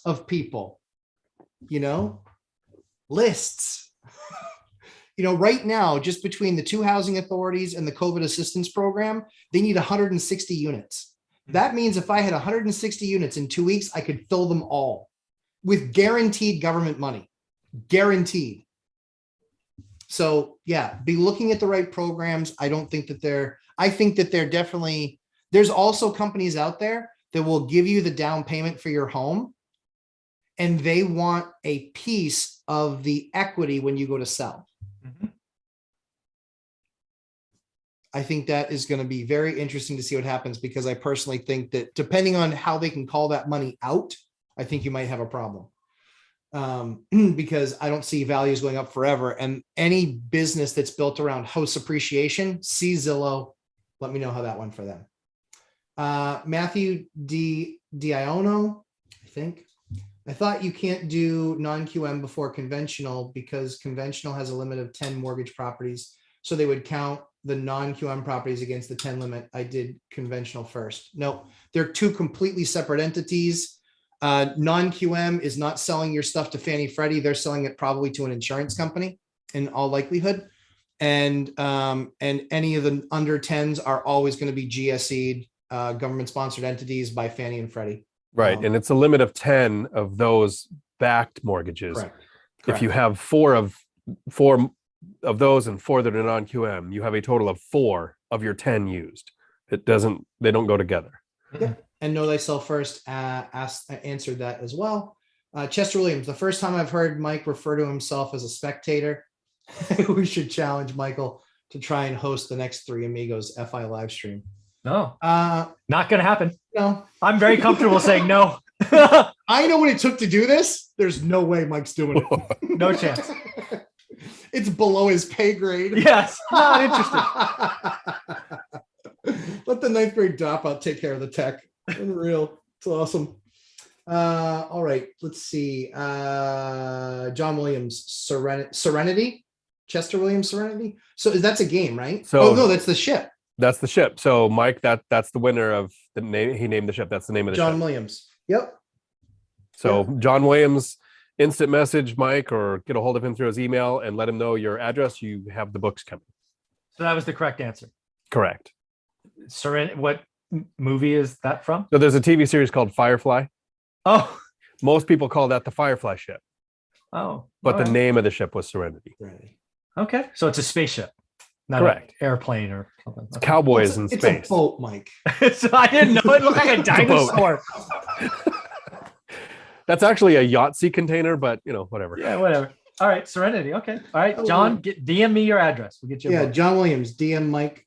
Eli Colner, Shiny. Yep. Matthew D. Iono, Razor Crest. Those are all games, right? That's a game, right? Dion? I've never heard of the Razor Crest, and now my nerd failed here. Oh, that is tough. That's like stumping. That's tough to do. Back. Yeah. Before passing, not after. Jerniel Diaz, thank you for spending your time with us. What are you all doing for the holidays? Michael, what are you doing for the holidays? My daughter's in town, so it's about spoiling her and Olivia. That sounds awesome. Dion? I am picking my son and daughter-in-law up at the airport and then doing a dinner at home. Very nice. Very nice. Yeah. I will be Well, you actually have Santa Claus coming. So you doing the whole milk and cookies tonight? let me help you out. Ho ho ho. Yeah, there's no I got the color. I just need to put this color in your beard. So my kids, no, there's no Santa. They will be ruining other children's. Oh, you're that guy. I'm that guy. Yep. My kids are in their 20s and they think there's a Santa because the only way to get anything from Santa is to believe. So there we go. So I ruined that for your Dion's kids. I'm sorry. There is a Santa Claus. My 4-year-old and 2-year-old know there isn't, but it's cool. So yeah, no Santa. No Santa. Oh yeah. Yeah. We told, well, literally, we actually tell them when we go out and drive around and look at houses, we say, we buy these houses, we take care of them, we give people a place to live, they pay us to live there, and the money that we make for them to live there buys your Christmas. Oh, okay. So you tie it So together. we use it as a financial lesson. Yep. All right, that works. Yep. Oh, I offended Dion. He's Yeah. probably going to run and He's gonna go get his Santa's. oh, you can't tell me there's no Santa. I actually know there's a Santa. No, my mug was getting empty. So That's awesome. All right. Tony Carr, SS Minnow. What the hell? Nice. Otherwise known as Gilligan's ship. Boat. No code on. Mike's course is so much more in reality than the courses I bought before. Yeah. So real quickly, Mike's one rental at a time, how to start one rental at a time. That course is absolutely fantastic. Dion's in it. I'm in it. Mike's ever diminishing role in it because he continues to add so much more content, but the concepts that are there, the core of what is there is enough to get you started one rental at a time. And then he's done an amazing job at bringing in amazing experts, yours truly and Dion. And then like 18 others, 16 others. Yeah, with more coming. I have a big old list coming in January. I already have content stacking up. I want to release it in January. Stacking content. So it's the course is worth its weight in gold. Buy it now before it goes up. It's $299 now. I imagine it's going to $9,995 after the first. Yeah, just up. Yeah. So, but well worth it. Don, thanks so much for the feedback. Take Mike to Comic-Con and have him meet up in San Diego in early July. Nice. And John Williams, the class of ship is Firefly. Yep, nailed that too. Chester Williams, congrats that John Williams got an early Christmas gift. Yes, he did. Great book. if Olivia saw what Comic-Con is, she would not let Mike go. Probably. Yeah. I think I've heard of Comic-Con. I think my daughter went to Comic-Con once when she was Really? Oh, then we're not going to tell you what Comic-Con is if your daughter went.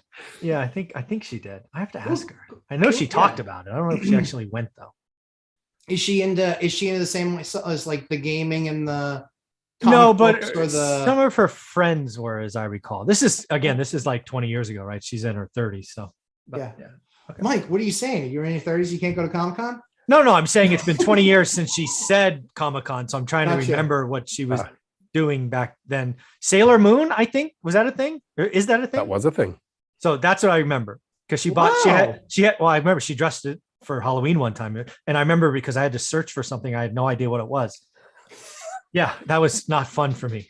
Yeah. That's good dadding right there. Oh, of course. Good You gotta dadding. yeah. Good Sailor dadding. Moon. I don't have any idea where that came from. That just popped in my head. That's awesome. Let's see. The goal of Chester Williams, the goal of 2022 for everyone, positive return on investment. Agreed. Do great deals, people. Mhm. Do great deals and get the and if you're on the bench, take the splinters out of your ass and do something. Mhm. Ho, ho, ho. Adam Calhoun, congratulations, John Scott Coleman. Will the 2022 midterm elections be decided on definitive proof of whether or not Santa Claus is real? I think those 2022 midterm elections are going to be brutal for one side. I think that there's going to be a lot of people getting up and walking out there and making sure to make their feelings known on exactly how difficult things have been and how Washington's seemingly been tone deaf. That's just my feeling. Anthony Russell, I'm in Atlanta market and finding rehab deals on MLS. Why are so many people biased against listed deals? Love your content, fellas. I think it's because a lot of people feel like they have to get like the super special squirrel, secret squirrel approach. All of us, literally all of us, all do deals on MLS. It's just not our own. It's not our only deal source. I retired financially Yes. free Yes. on MLS deals. Yes. Never did a deal off market until after I was retired. So I think like a week ago, sorry, go ahead. I was going to say the last thing I'll say on this topic is I think a lot of people bash on the MLS because they're not willing to do the work. They don't know what a deal is. So they get comfortable with idiot channels saying price is high, and you're not even doing the work. So I get very annoyed with people that don't do the work, hence do the work. Like a week ago, Graham Stephan had Brandon Turner from Bigger Pockets on his coffee hour for an hour. I saw that. And Graham Stephan was talking about when he made his content, he thought it was be evergreen. It would last forever because how you buy real estate is you go on the MLS and you find a property that's for sale 20% less than what it's worth. Because 2013, 14, 15, that was possible. Absolutely. He said he got out of real estate because you can't find those deals anymore. So you're right. If you need to find, like Meet Kevin says, a wedge deal where there's this big gap between what's really worth and what you're paying to make money, those don't exist. What we have in the current market is you need to find a property that will have cash flow that will yield what you need it to right on the MLS using traditional lending. Things like the binder strategy help because you can get rents closer to area average than what they're at when you're buying, as long as you're not in a rent control area. But doing the work every day to find the deal on the MLS is still possible and it still works. Yeah, MLS. In fact, I always keep my last 5 deals that I did. And as far as where I bought them, 3 MLS. Yeah, I was like 3 MLS. See, it's count like my son. He's 4. Or actually more like my daughter at 2. But yeah, 3 MLS, 1 wholesale deal, and 1 off market. That's what my last 5 were. All right, we're wrapping up. We got a couple more minutes left. Chester Williams, thank you as always, gentlemen. P.S. Buy Michael's course now. Do not wait until 2022. I agree with Chester. Anthony Russell, I used to handle Comic-Con transportation for a division of Warner Brothers. That must have been fun. San Diego, a zoo, but a blast. Oh yeah, I can only imagine. That brought a whole new meaning to a zoo in San Diego. John Williams, my daughter's name is River. Oh, cool. Yeah. Don, Comic-Con, nothing like Ozfest. No, it is nothing like Ozfest. Nope. Journey Diaz, just curious, how much is Mike's course going up? I purchased it already, but just wondering. Mike, do you want to reveal that? A lot. Perfect. For those of you trying to quantify a lot, figure it out. I have no idea what a lot is. It's subjective. Honestly, so I look at courses all the time because I'm trying to do my own coursework and trying to figure out what a course should be. And I can tell you, if Mike's course went to $1,000, it'd still be wicked cheap. Legitimately, I've done the math, I've done the numbers, the number of people that are in the course, the data that's provided, the fact that it's all in one place, that you search for nothing, you just click download on that next chapter. $1,000 is cheap. Hopefully Mike wasn't listening. Rob, need trivia for Dion. What is Firefly based on, Dion? Oh, the series is really The Black Ocean, but I don't know the names of the book. But I can quote from the series, In Space They Can't Hear You Scheme. I've listened to those. Yeah, so I will have clearly to Google if that's the missing name out. of it. Clearly missing out. Whole part of the world. I have the audiobook. Dion has all the Check. free time that I don't have because I'm self-managing and flipping my own properties. Like, it's horrible. I could be playing all these fun games or living the lifestyle. Pallavi Patel, got on halfway, but enjoyed, appreciate all 3 of you providing the best encouraging education on REI. Merry Christmas to all the ORAC team. Best on earth. Appreciate you. Mm-hmm. Jerry Davis, Merry Christmas to all 3 of you. Thank you for giving of your time for us. All right, guys, we have 3 minutes left. No more questions. Let's do our Christmas wishes for folks. Dion, you are up first, good sir. Well, so this is good and bad. I hope you have the year you deserve. This next year. If you've put in the work, it's going to be amazing. If you sit on the sidelines, you're going to be on the sidelines. Yeah, that one smarted a little. I think you're okay, Michael. See, Mike can't be, or Matt can't be the only mean one here. Yeah. Yeah, that If one they was, deserve an Guys, being amazing the year, mean they're one gonna is have my an- thing. I'm the Chewbacca mean one. I'm the mean Chewbacca. yeah. So I'll close with something very simple. And that is the difference between a spectator and a player is a choice. Everyone can decide to do it or not. It is on you. And I will no longer judge people that choose to be spectators. I just can't help you because I don't speak your language. So coming from a ninth grade dropout, that's right. I just eliminated your excuse. I was a ninth grade dropout. What more of an excuse do I need? I could have absolutely been pumping your gas, but I'm not. So at the end of the day, we all do this. We all make the money that we make from our units and from managing our real estate businesses. We do this because we genuinely want to help people. We all come from different paths of life. What I love about Mike's channel, what I love about spending time with Dion and all the guys and all the folks that we spend this time with is that they're all real people. And almost all of them came from nothing, literally nothing.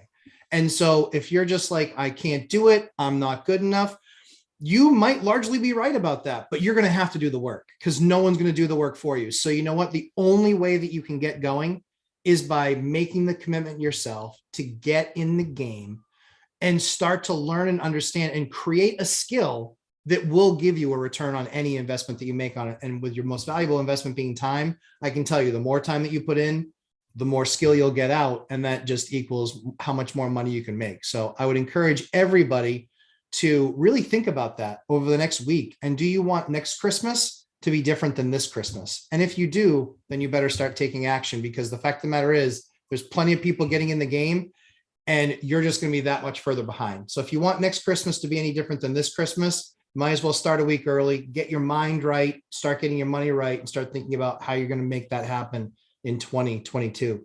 Gentlemen, as always, love spending time with you. I'm going to go not be Santa for my kids and have some fun. I'm sure I hear cackling out there. I don't know if it's crying or laughing, but we'll find out very soon. Gentlemen, as always, have a blast. We'll talk to you guys soon. Later. Take care. Ciao. See you, Dion.